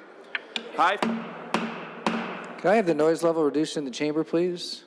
Thank you. High-frequency transmissions don't travel well through solid objects, so 5G will likely require one transmitter for every 2 to 10 homes. This is a much higher density than current cell tower distribution, which have already been associated with significant healthcare risks. This legislation makes matters worse. Under these bills, local units of governments are prohibited from enacting ordinances that would provide safe havens for citizens with sensitivity to high-frequency radio frequency emissions. In the wake of the 1996 Federal Telecom Act, the FCC, not the Center for Disease Control, is responsible for regulating human exposure standards. The FCC has established maximum power density thresholds for radio frequency emissions in the 24 to 90 gigahertz spectrum of 5G networks as 5 milliwatts per square centimeter. This exposure threshold is based upon thermal concerns analogous to microwave cooking, but have yet to be defined on the basis of non-thermal concerns. Ionizing radiation has been proven to disrupt the basic cell functions at well below the thermal thresholds promoted by the FCC. As a result, any concerns about radiation exposure are routinely greeted with the words, "Emissions are well within FCC guidelines." The issue is that these guidelines indicate acceptable radiation levels which are orders of magnitude above what has been demonstrated as safe when non-thermal effects are considered. The FCC guidelines are clearly insufficient. Now, many of us are rightly concerned about the hazards of cigarettes, lead levels, PFAS levels, and other harmful substances in our environment, but I regret to inform you that we need to add electromagnetic radiation from wireless technology to this list. In light of the policy initiatives before our body and our representatives in DC that would put our current wireless infrastructure on steroids, it is critically important that we evaluate the non-thermal health impacts of this technology before we invest billions of dollars on these systems. Article 4, Section 51 of the Michigan Constitution states that the public health and general welfare of the people of the state are hereby declared to be matters of primary public concern. The legislature shall pass suitable laws for protection and promotion of public health. Despite the convenience and the enormous economic growth potential associated with the Internet of Things, our primary concern as legislators is not convenience nor economic growth.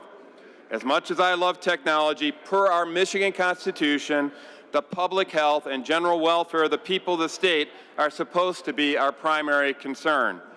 In this light, we need to proceed with caution before we fully immerse our citizens in the Internet of Things. I urge my colleagues to vote no on Senate Bills 637 and 894, and I'd like my remarks added to the journal, please.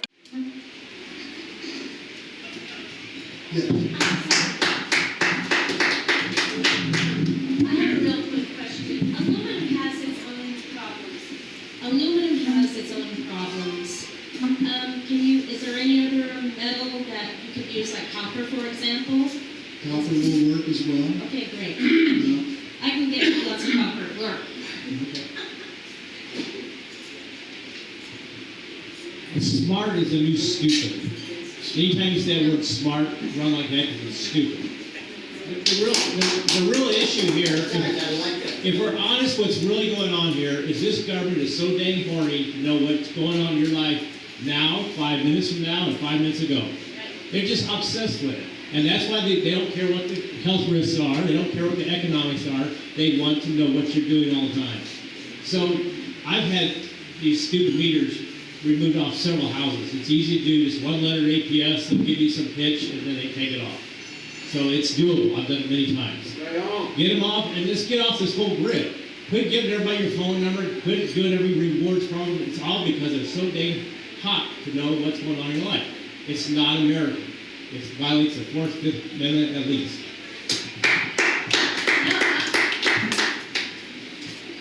I agree with that. That's very good. Yes. And what about the cost? They charge you for taking that meter off. If it's SRP, it's going to be about $20 extra a month. If it's APS, they charge you $5. But the interesting thing How can they legally charge you on that? Now, yeah. Yeah, how can they legally charge us monthly for not taking the smart meter? That's a extremely good question. The only answer is when you have a corporation commission that's sold out to somebody else, they're going to give them profit any way they can. The interesting thing is, if you look at your utility bill, there's 2 charges for meter reading. The $5 charge plus another charge. Okay, so who's to say they won't raise that in the coming days, months, years? I mean, to $50, $100 a month, $200 a month, not to have that meter. Okay. The more people that become aware, the more people that push back, and like he's saying, if you get people involved, especially your legislatures that can pass laws that prevent that, that's what will keep it from happening. This should never have been an opt-out situation. It should have been an opt-in. The thing is, there are systems out there that does everything a smart meter does, including transmit the data to the utility using an analog meter. It's called a whole house monitoring system. I brought this up at a corporation commission hearing when we were going through this on smart meters, and APS's excuse was, well, we don't control it. That's the whole answer, control. Smart meters have a unique capability. They can shut your power off remotely. In a brownout, they can shut you down. If they choose to shut you off for any reason, they can shut you down remotely. And you'll never know how it happened. But it does. Yes. 2 quick things, sir. Number 1, I took off my smart meter and go back to the old dump. Now the lady that comes up and reads my meter every month, I talk with her, and she loves me because, hey, people like you keep me in a job. That's number 1. Okay. Number 2, Would you mind saying something about smart TVs that say radar ranges and anything else that's in your house? Absolutely. Good question. Smart appliances that people are buying, all the current technology, they have something in them called Zigbee. Zigbee is a transmitter that transmits to your smart meter 24/7, 365. Every time you open a door, every time you turn on a device, your TV, it tells you not only when you're using your TV, it tells you how long you use your TV. So all this information is being transmitted. If you stop to think that if you have a TV in different rooms, because of the length of the wire, it can pretty much determine where in your house you are at any given time. That's a violation of the Fourth Amendment right. Does Google need to know that? Government needs to know it. What about radar range? I mean microwaves? Microwave, yeah. Microwaves, I mean, they're their own danger. They've been a danger ever since they came out. It's been proven. Why do you think they have the warnings that says if you have a pacemaker, don't be anyone in it? There is a individual who, shortly after his smart meter is installed, died because of the amount of radiation. He's a very well-known individual in the state, but the thing is... In this state? In this state. Can you name the person? No. I can't. I wish I could, but I can't. The fact is, these do affect you on a physical level. Yes. A few minutes ago, Michael. Oh, go ahead. Okay, just a quick note. This is a libertarian's 2 bits worth. I want to add to Pete's remarks, which is several years ago, I began to install a solar light on my house, and which is mostly solarized. So anyway, and you know, as I began to explore it, everybody wanted a piece of the action, and I solved the problem by a libertarian solution, which is nobody got a piece of the action. ABS doesn't know I'm solarized. The Utilities Commission doesn't know I'm solarized. The damn county council doesn't know I'm solarized. It's none of their business, and that's the way I proceeded. And I installed everything according to the high technical standards that you can find and implement, including doing all my own switching. I had to pay some electrician $30,000 to come out and pretend that he was doing something by certifying that I installed the switches correctly.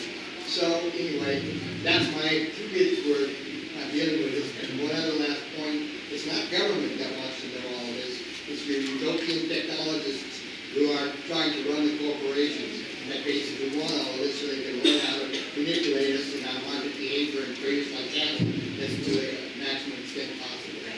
That's a big thing. About 10 minutes ago, Michael here asked a question, but because I have a hearing problem, I didn't catch all of it, didn't catch your response.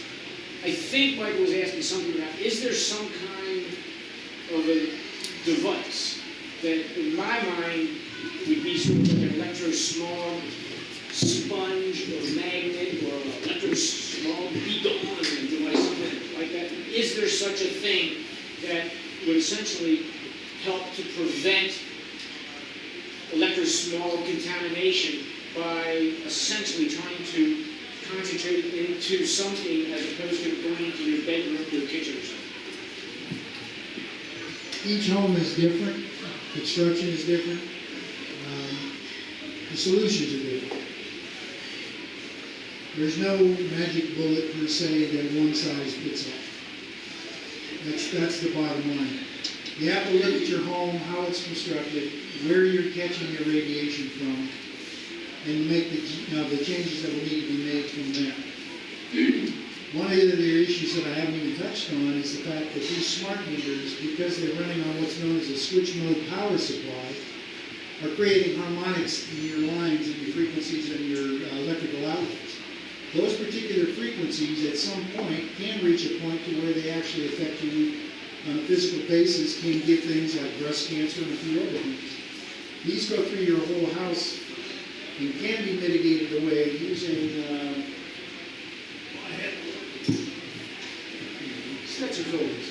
What are they called? They're called Stetzer filters. They're made by Graham Stetzer. He's the father of determining how harmonics affect you. This was actually brought out by Sam Milham. He wrote the book called Dirty Electricity, which is a book that I think everybody should read. I apologize. Could you please repeat what that makes Stetzer?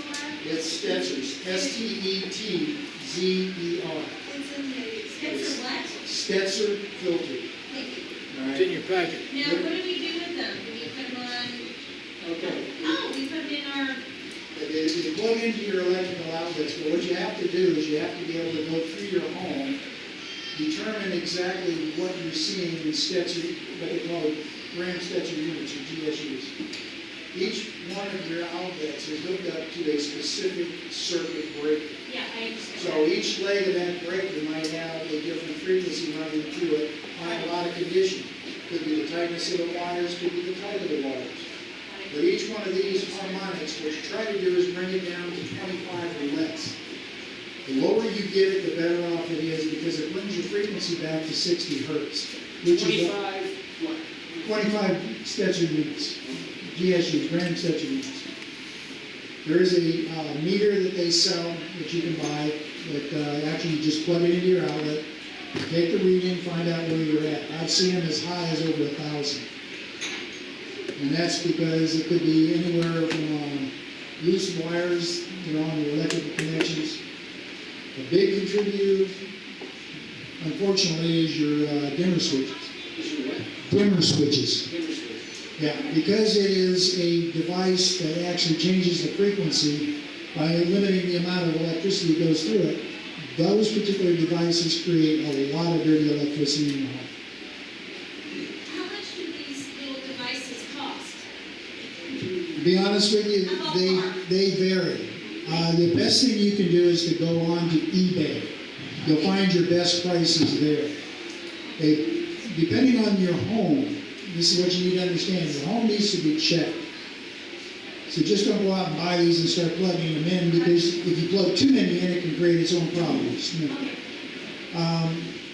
These need to be actually determine exactly what you need on each leg of the circuit in order to actually clean it up. I work in an electrical designer, so I can probably figure out what circuit everything's on. If I can do that and know which circuits control what, can I come to you and say, hey, where would I want to put one of these? Yes. My card is in the packet.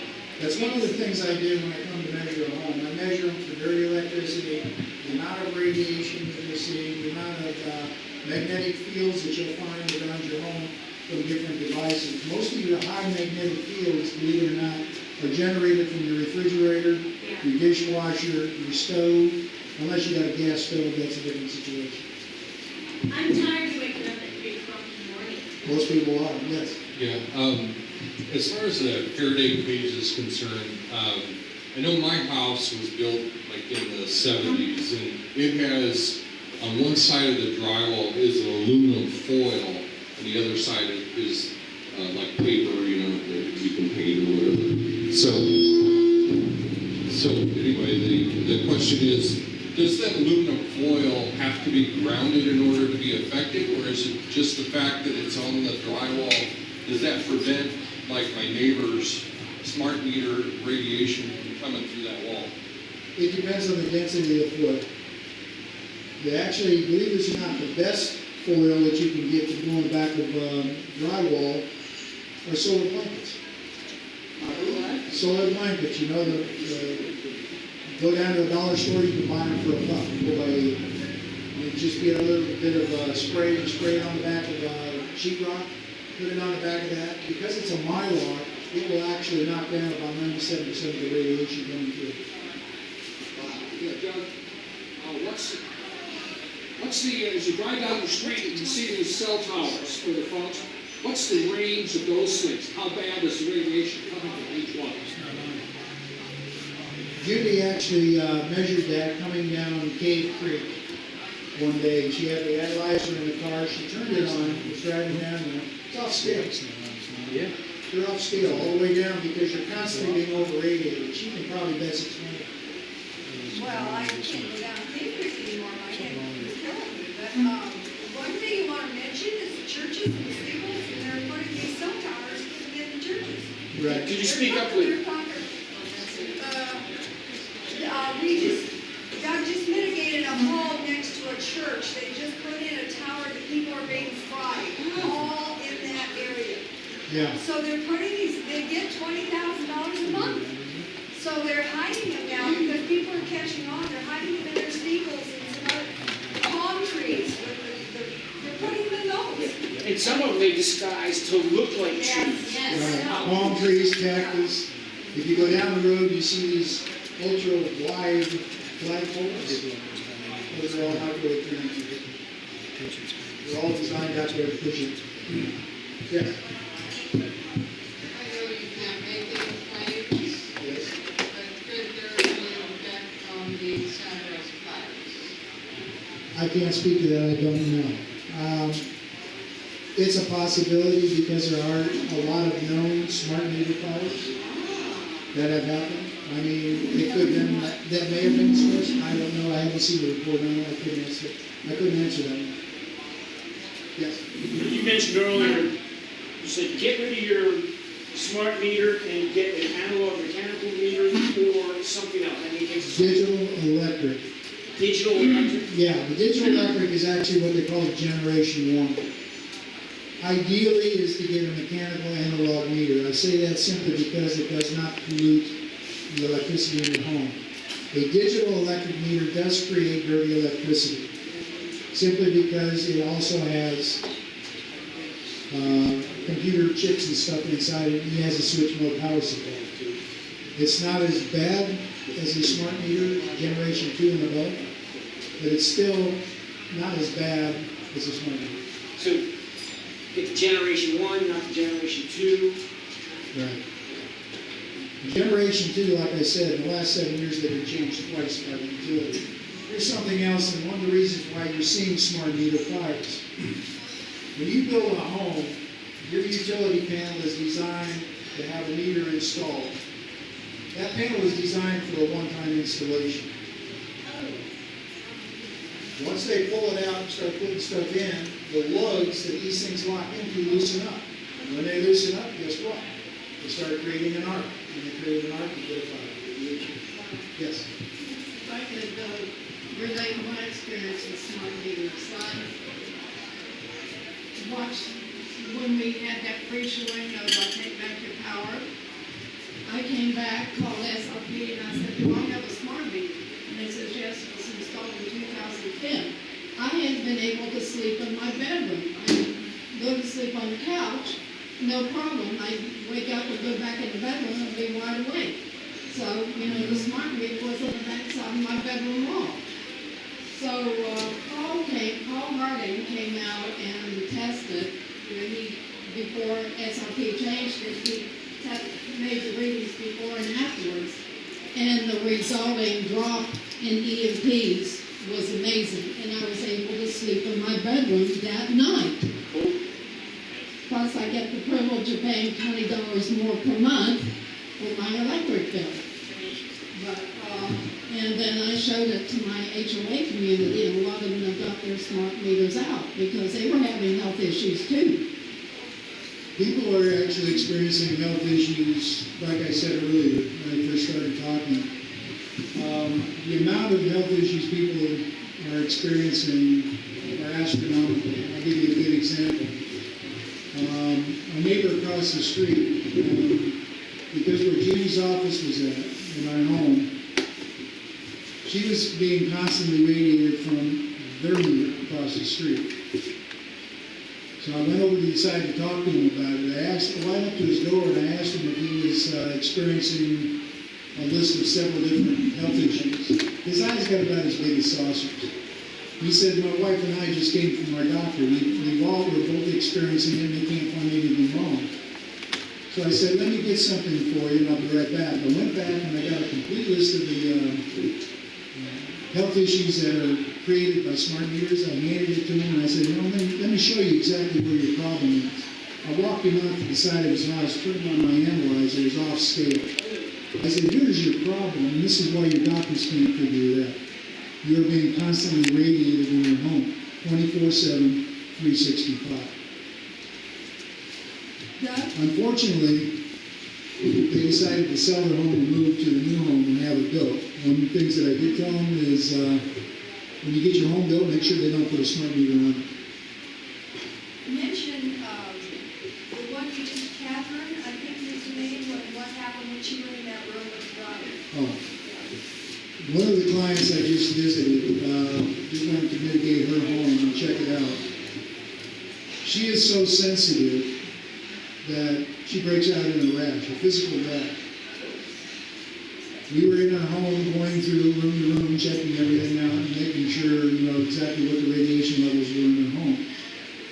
Fortunately, she had one of the best homes I've seen as far as radiation levels. Her home was actually designed by an aerospace engineer.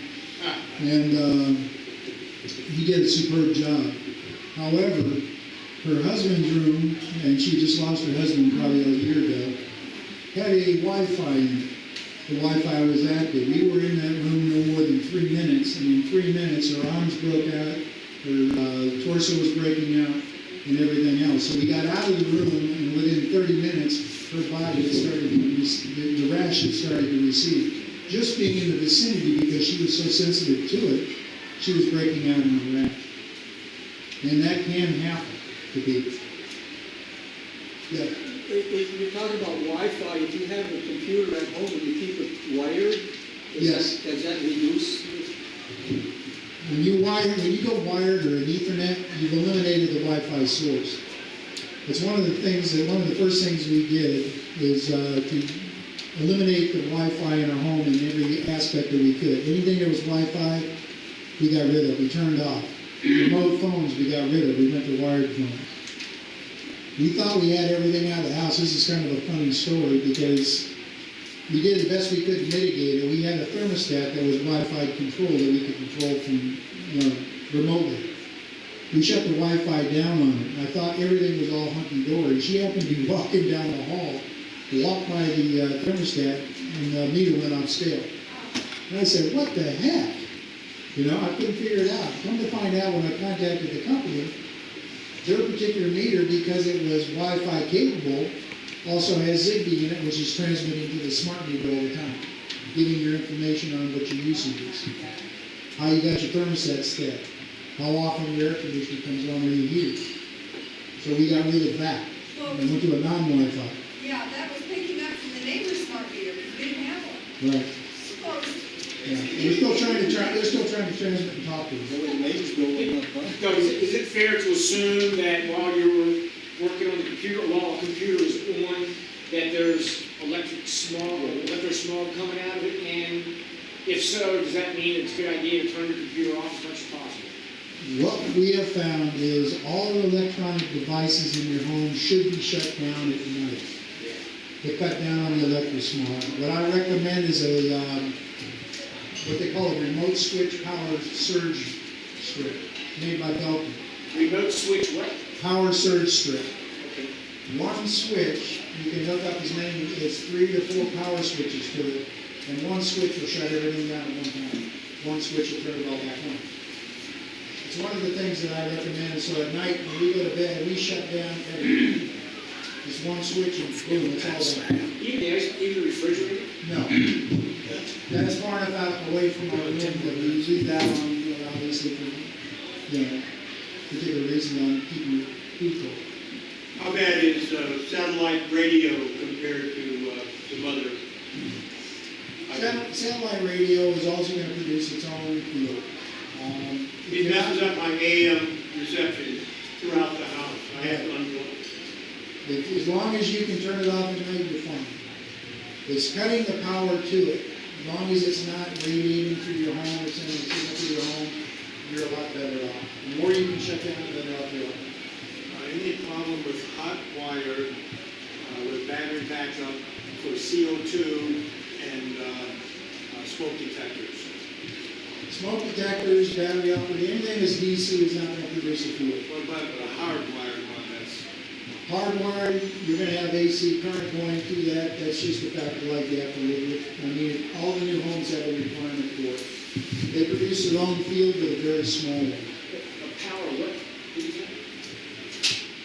It's a DC power does not produce electric smog. Right. Then there was something called power supplements. Right. He is referring to smoke detectors. Because they are hardwired, they do produce a small electrical field.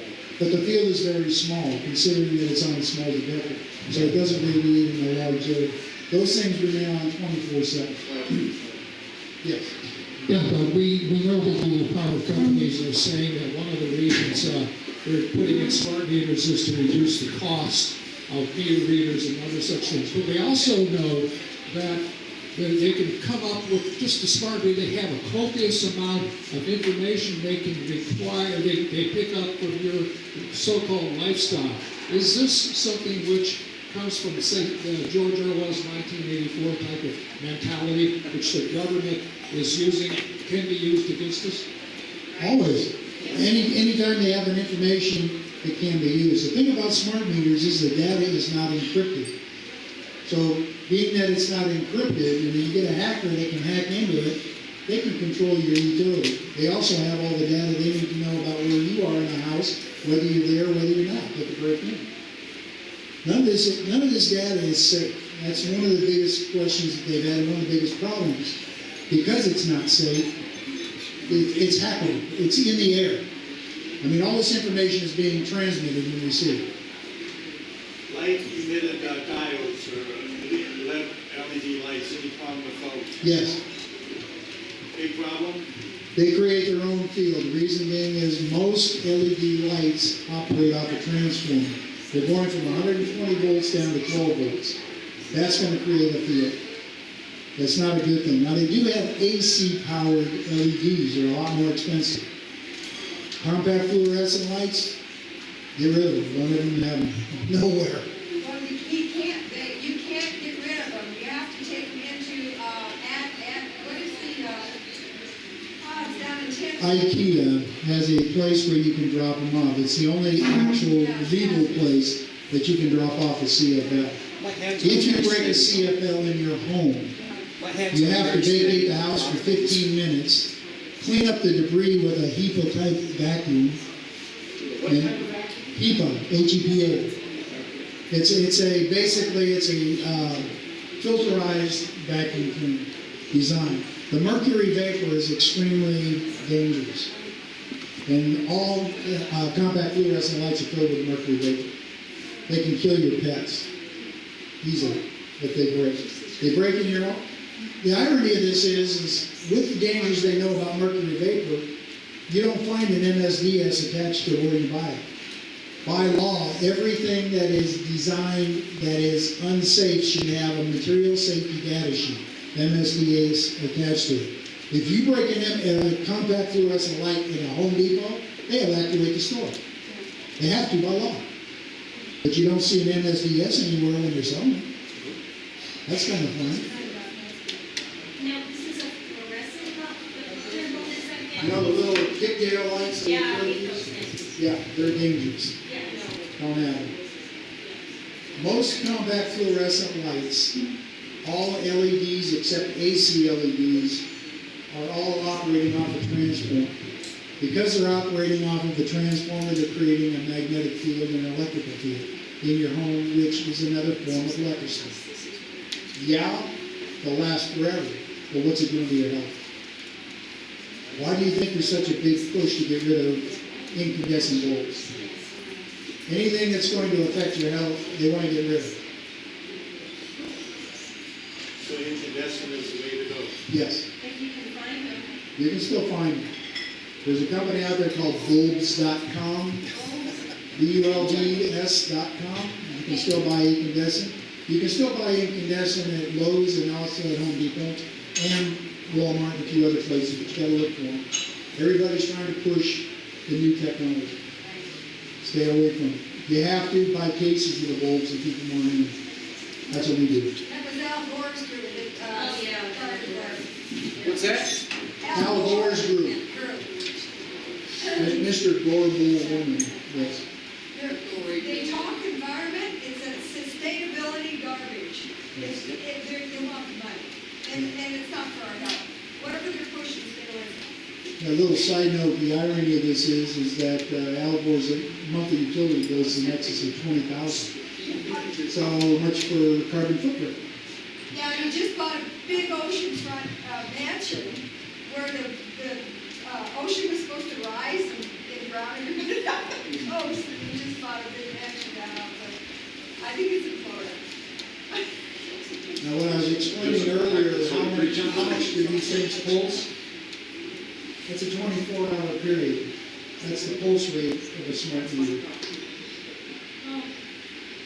As you can see, it's non-stop over 24 hours. So the utility's saying it only pulses for 6 seconds. It's a lie.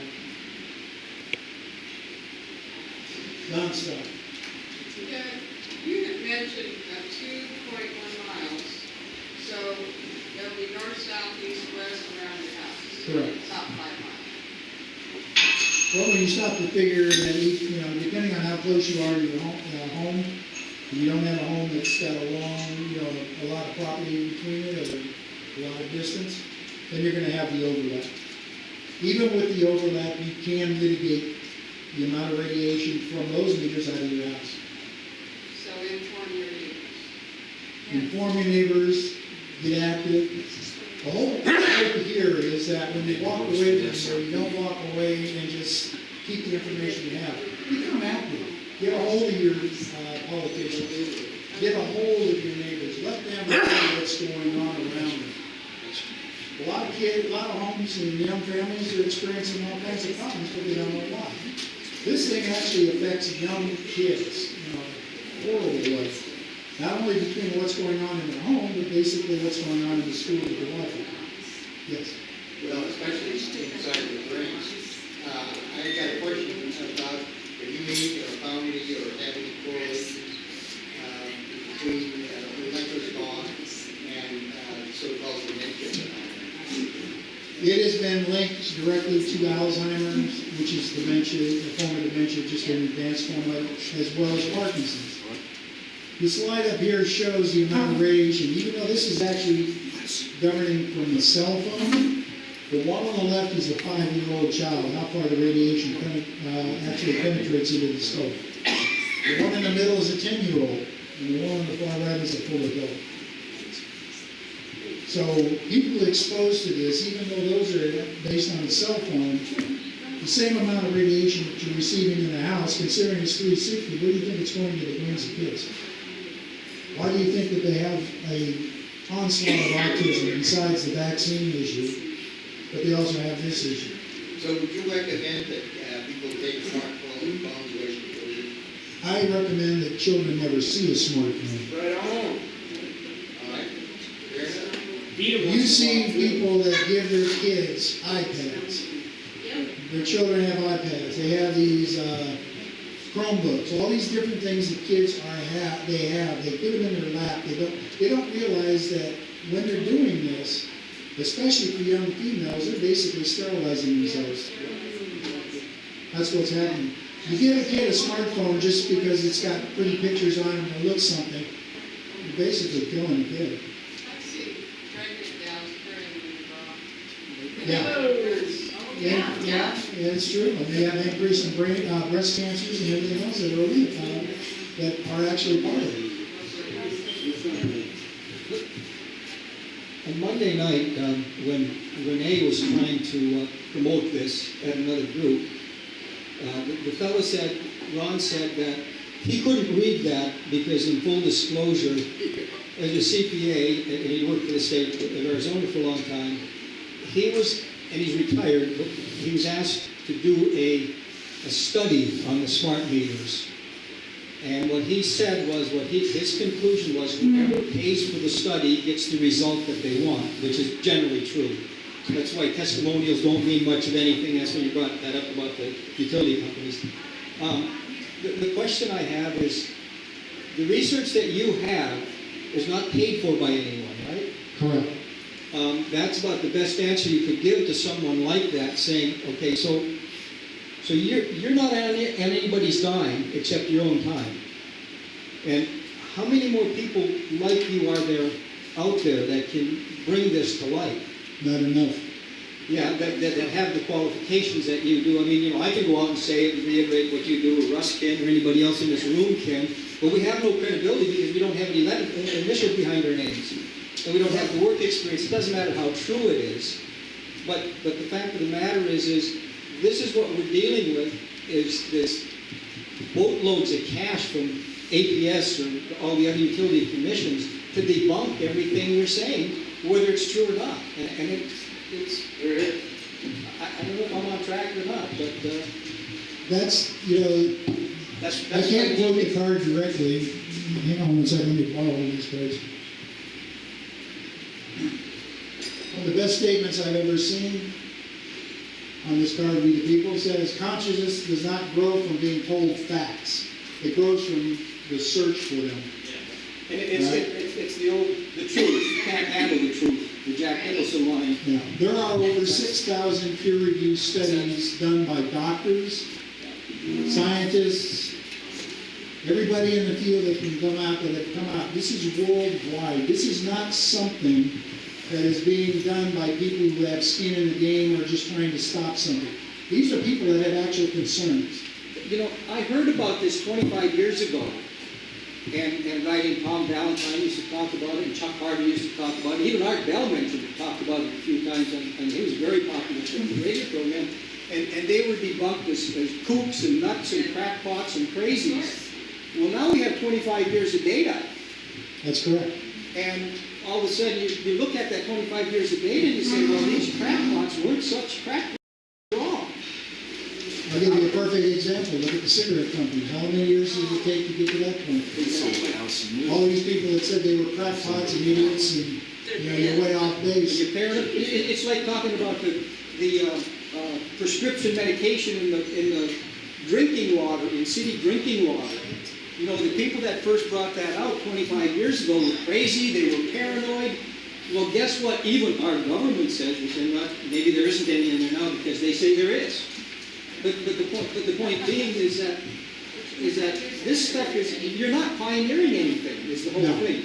And in Ohio, for example, 25 years ago, when they put the big trunk lines in, the dairy production, the dairy cattle that were there was a precipitous drop in the fertility rate, in the milk production rate, and even in the quality of the milk. That's correct. Because of the transmission lines. Well, when you hear static on the radio, guess what? Oh, I just went under a power line. Well, that's going in here, and it's going all over you. Not just in the radio. You want to try something really strange is grab a fluorescent bulb and walk under one of those transmission lines at night. Oh, yeah. They light up. You bet they would. Fluorescent light bulb. Walk under one of those main power transmission lines at night, that light will light up by itself. Just from the electrical field that's being produced. CFC bulbs. Well, you can do that one, or you could just grab one of the long fluorescent light bulbs. There's a few pictures out there that are pretty interesting where somebody actually put about 100 of them down below the line, and then at night they didn't want them to lit up, and they were stuck in the ground.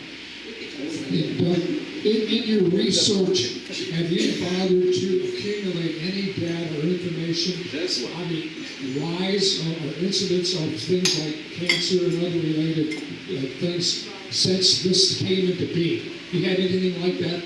There's a lot of data out there. I mean, the best thing you can do is go online, type in what you're asking, because you'll find it. I mean, there's a lot of peer reviews on it. Like I said, there's over 6,000 studies out there. Any particular problems with single-phase and three-phase electrical systems in households? I'm not sure I understood your question. Okay, Salt River Project uses, I think, three-phase. They bring 3 lines into the house. I think APS, where we are, is Al Cheapo. They bring in 2 lines. Yeah, single phase. Is there any difference in your problems with that between the 3-phase or single phase is just a delivery. I mean, the problems that you have come in from basically where they bring it in at either an overhead line or an underground line. Because of the way the smart meters are designed, when they have a switch mode power supply, this is what actually contaminates the frequency of the lines coming in. Doesn't matter if it's 3-phase or single phase. I've got one more question here. It seems to me that do the people who are promoting this insanity, don't they realize that they're being affected by this thing also? I mean, they don't live in some kind of magic bubble which prevents them from being attacked by this RF energy. What is it that they can't, why is it, I know there's money involved, I know that's the bottom line, but you know, this is not a Republican, Democrat, liberal, conservative thing. Everybody ought to be concerned about this because it's affecting all of us, even the people who are promoting this insanity. That's a very true statement. Nobody is safe from it. Nobody. The problem is that there's been such a lobby out there by the utility companies and the big corporations to keep this information hidden, to keep it under wraps so that people don't become aware of it. The other issue is we've become so enamored with all the conveniences that we have here that when you start talking about, hey, you need to eliminate some of this, they're going, what? Give up my cell phone? Give up my smart TV? Give up my Wi-Fi? They don't want to do that because they don't realize how it's affecting them. And unfortunately, it gets to a point where the train's got to jump the track before they finally realize, hey, I should have done something. Yes? Just a quick one, Doug. If you can tell them that on the resource sheet, down where you can email Doug for, It's on. I think it's on. So in case, email Doug any kind of questions of links, like sensor filters and that kind of thing, or anything you want to. And I have part 1 and part 2, that's smart meter information. It's loaded with doctor and scientist studies, Russ, that you were asking about. And I went on, there's maybe 20 or more links, and I'll just send it right over to you. Just email me and I'll send that over to you, as well as we're really the lucky state because we have Warren Woodford, that is acted like he's like a self-taught attorney. He goes from Sedona back and forth constantly. He's fighting all their issues. He's taken them to court. He's taken them to the state Supreme Court and get on his distribution list because it gives us hope. I mean, he's very frank, and when he loses one, he puts some energy in what he's saying about it. But he's a pit bull, and we love him to death. And you know, if you feel like sending him a check because when he copies, he'll have maybe 40 to 50 copies that he has to disperse throughout the APS and also throughout the Corporation Commission. But he is amazing, and he's self-taught. He's been in this battle for 7 years, about 7 years. And and as far as what was his name again, please? Warren Woodford. In the packet, you have our email address, so we can give you a direct line to him. We'll put you in touch with him. And Paul Hardy, he's back here. He went to Hawaii. I worked with him for a few months while he got his food started. And he's phenomenal with his self-taught knowledge. And he went to Hawaii. He was very sensitive, ultra-sensitive. When he went to Hawaii 6 months, he came back with another demeanor. He came back relaxed. His skin was cleared up. He just looked like a brand new human being. And I said, oh my gosh, what happened to you? And he said, when you get away from this stuff, your body returns to health. So whatever Doug has told you today or whatever you've learned, your body will return to health. You just have to keep that assault down. And there's so many simple things that give Doug a call. Different processes. Yes. There you go. Radiation produced by gas. I live in Shannon, and they're continuing to build this huge data center called Cyrus One, and a lot of their cooling towers and stuff are outside, and it emits this pump and this vibration. And I was curious to see if it was also producing radiation. The only way you'd be able to tell that is have someone come out and do it. I mean, if it is, then that gives you cause for concern. Right. There's a home that I just recently went over to mitigate. The gentleman is 2 houses down from the church. They put a cell tower inside the steeple of the church. The whole neighborhood tried to fight it. And when I went out to his home, not only inside but outside, it was so far off scale I had to put an attenuator on the meter to read it. it was in excess of 6,000 microwatts per meter squared.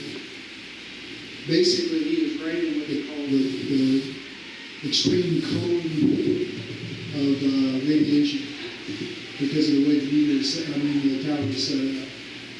I've been working with him for the last few days trying to get him information. He's going to have a real tough time because he's so close to that tower that the radiation is actually penetrating the walls. What church? Church of the Valley.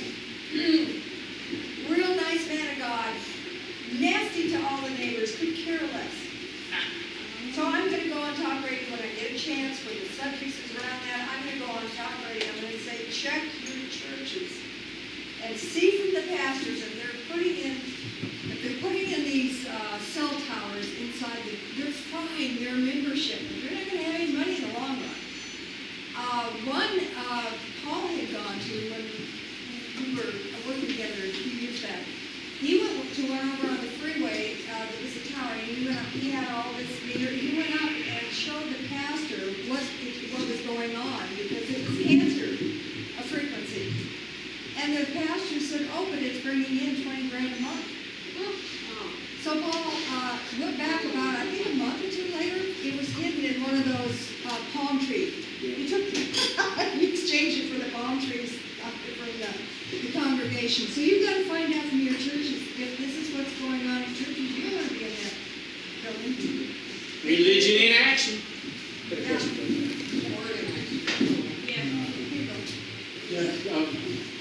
Early in your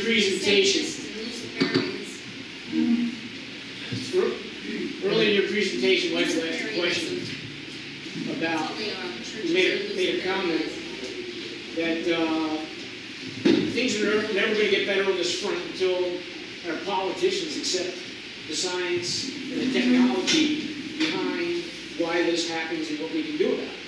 So my question is, how in the heck is that ever going to happen in the next 100 years when it seems that at the federal level of legislators, our congressmen and senators, and at the state level of legislators, the government, it seems that at the federal level, 30 or 40% of the politicians, and at the state level, 40 or 50% of the politicians are catering their message to people who believe that the earth is 6,000 years old.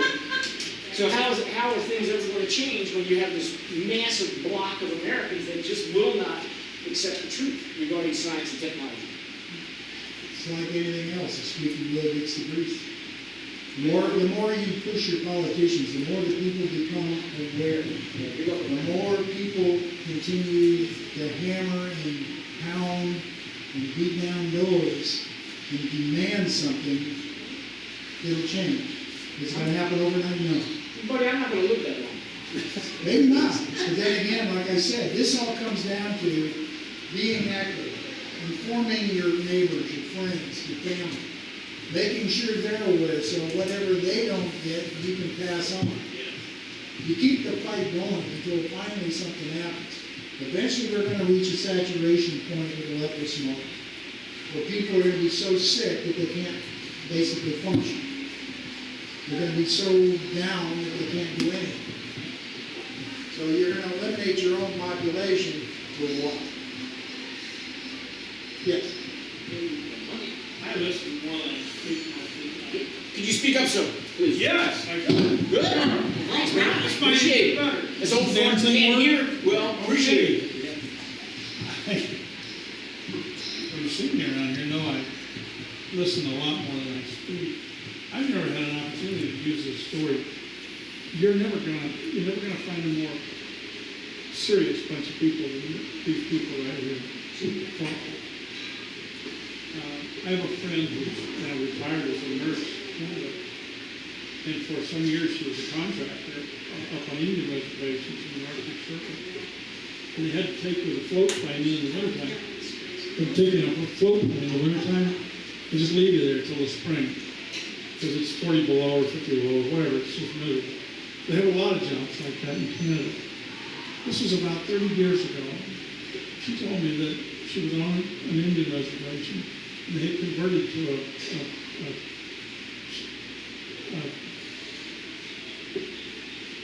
microwave system for their communication. They had a station there. It was a managed station. The guy stayed there. Sanville, bring him in the spring, take him out. Took him in the spring, take him out in the fall. Or the other way around. And it happened that the enclosure they gave him was maybe well insulated, but it was still chilly. It was 50 degrees below outside. He found in front of one of those microwave things that the snow, there wasn't any snow in front of it. He found a place a little ways from it. It was about 70 degrees, and he could go out there and just set up his little beach chair and sit down. Yeah, it was really comfortable. This is where, ignorance is bliss. I mean, he knew enough to read all the meters and know that things were pretty stable. He didn't expect this, but they had a power surge. He said it probably didn't take a few milliseconds. And the big question after that was, do you have any grape poem? This guy was just a kid. He was just drinking like a hamburger. It's dangerous stuff, but applying it to what my friends are saying here, how are you going to pass it? For you, how are you going to pass a law for legislators to set up their shop right next to these things so that they appreciate it? That's all. It's just a little levity after all. This is a really serious group. Just keep it light. Keep it light. No, that's good. I mean, there's enough documentation out there where people who have had smart meters installed next to foliage, be it plants or otherwise, plants are all dead. Yep. Trees are dead, whatever. Anything that's around it usually winds up dying. So if a tree is dying, what's it doing to you? I mean, a tree is a living thing. What's it doing to you? There's also places where you put a smart meter up next to trees, the trees start dying, and the fruit starts not producing. You take the smart meter off, and within a year or two, it flourishes again. Exactly. And it's documented. It's not just, I don't believe in testimonials. Because anything can work when anybody wants. But when you have documentation on it, where you say, okay, this tree was dead in 2014, and it produced a tenth of the fruit that it did in 2010, put the smart meter on, the smart meter's been there for 2 years, and then 2 years later, it's back to normal production after the smart meter's gone. That's not a testimonial. That's documentation. Correct. And there's a big difference. That answers your same question about Ron, There is enough documentation out there that clearly shows the dangers that are there. That's why you got to be, that's why I'm getting more and more careful to say, well, somebody told me that they took this magic pill and everything was fine. We hear that every day, all the time, for everything. It doesn't matter what it is. Or, I took my smart meter off and all of a sudden, I turned 35 again. No, don't do that. Stay away from that. I thought you were looking younger. But you got to stay away from those types of things. You have to say, okay, well, this is this, this is this, and this is this. It has to be systematic. That's one of the mistakes that's been made over the years. And I made it all the time. I used to make it all the time. I try not to, and I still do, but I try not to. But by the same token, your personal experience also speaks volumes, from what you're going through as well. Right, that speaks. I mean, you can always approach it by saying, I can say for myself. Right. But there's enough documentation out to back up what you're saying. I can't say for her because she told me. Right. Well, she told me that. No, that's not the way. And we've got to stay away from those mistakes like that. And it might very well be true. But at least I think we have to stay away from saying things like that. Well, when you have organizations and countries that are changing their whole dynamics of what they're doing, there's a reason for it. They're actually more concerned about their people. The problem we have in the United States, and which you brought up earlier, is we have so many people that are sold out to a fascist system that the corporations control what goes on. Whereas in other countries, some of them say, hey, the government is what's supposed to be doing what it's supposed to do. It's stopping this. It's saying, in Israel alone, you cannot own a cell phone until you're 18. If a child is caught with a cell phone under the age of 18, it's a huge fine and jail time. Why is that? Why would they go to that extreme? Why is it that every other country in the nation, in the world, has their levels and their allowable limits set so low, and we have them so high? Can I waste one more thing with you? Sure. Bill Wackenberg used to be on KGO in San Francisco on the weekends. He he was influential enough to get the space shuttle to call his radio program and talk to him on 2 different occasions. So I would say that what he says is true, because he worked at, the labs and so on and so forth. One of the things somebody asked about, when should you let your children use a computer? And he says not at least until they're 9 or 10. And he said because they have to learn the basics of mathematics, the basics of grammar, before you give them a computer, so they don't use the computer as a crutch. And that's true when you're talking about the cell phone and so on, because the mind and the body is not developed. And if you give a 7-year-old a computer, an Xbox, and a cell phone, 10 years from now, 20 years from now, 30 years from now, you're going to look at a basket case, in my opinion. Here, here. Right. So now if you let them play with wooden toys and pull around the little red wagon, then you're okay. Then not everyone is going to be successful, not everyone's going to be a genius, but I think that you increase your chances of a healthy mind and a healthy body exponentially from the time they're 7 till the time they're 35. Right on the goofy, but that's okay. Doug, you might want to mention too, how many of us are on our cell phones? If you have a little battery-operated radio, you can take it right in front of the screen of, did I say cell phones? I meant computers. Yeah. And I spend hours until maybe 1 or 2 in the morning on my computer. My throat was burning. I lost my voice. A friend of mine in Canada sent me this Faraday. It's full of copper. And it's not real attractive, but I put this around my throat. It's saving my throat now. I'm starting to get my voice back. But I'm on it for so many hours. But think about your kids and your grandkids. My granddaughter's taking hours on a communication course on her computer, and she has braces in her mouth, which is a conductor. And I can't get through to my son or his wife. But in any case, I don't think these are very expensive. I didn't buy it. A friend sent it down here, but it does have copper. My voice is coming back. So, What specifically is it called? We brought the package. But any of you want this information, just email us or call us. Okay, sure. Yeah, stop. And I'll tell you what I do, because Tony said to cut a hole in it, which would bring it down here, but I have to wrap it around this way, so I have clothespins. I have a clothespin here and here. It's That's the way I have, yeah. It looks good on you. Yes, well, I do things like that. I mean, it makes me feel a little like, what do they call it, the tinfoil hat, but still, it's saving my throat. So we, because we've been through this trial and error, and we're connected with a lot of people who are trying to help, just give us a call if you got any issues coming, so.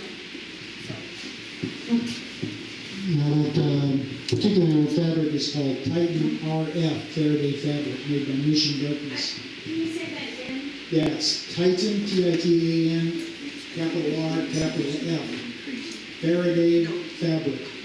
It's made by a company called Mission Darkness. And you can find it at www.mosequipment.com. Moss Equipment. Moss Equipment, mosequipment.com. M-O-S-E or S-S? Well, it's MOS Equipment. He follows it. Thank you. Yeah.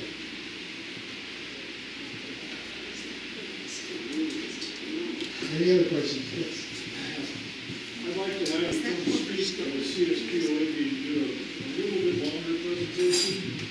And I plan to invite some legislators. I think maybe get 2 or 3 of them there, so they can see. So this is how you get involved, to get other people that can make decisions, or at least push for better policies.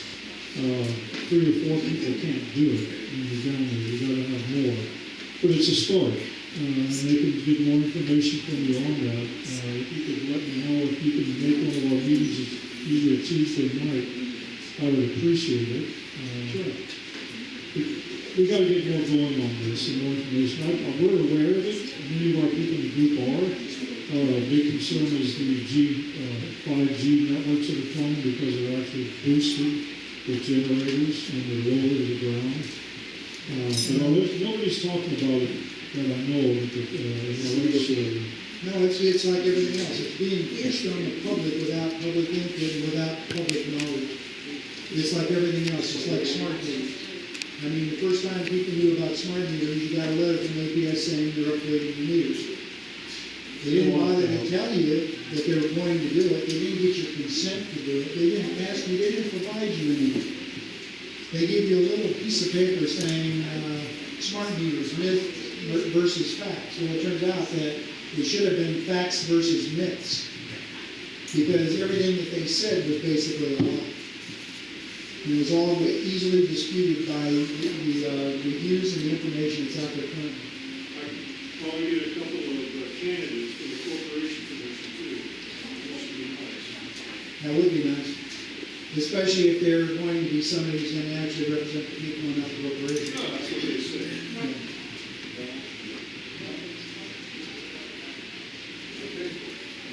Thanks very much.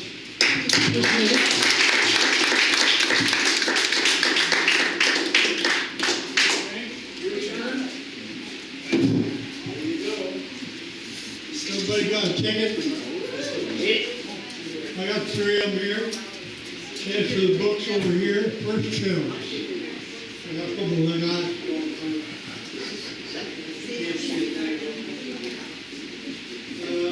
How about 8-3-2-5? No, that's not. That guy left. 8-3-2-5. Right there. First chance in the box right up here. So you already got yours. Can you do the picture here?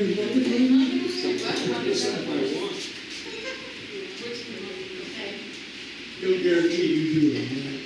Yeah, he gave you no driver. Yeah, he gave, no, all right. All right, second chance. 8-3-3-4. 8-3-3-4.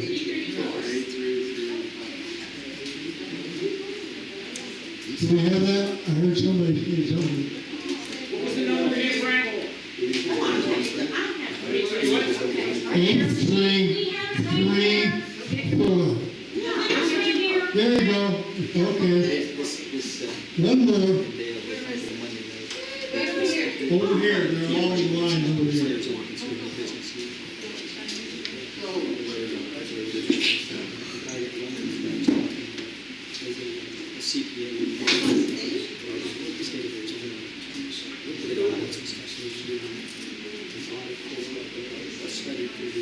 I've been trying to give one of those books away for a long time. It's one of my relatives. And I agree with whoever pays for it.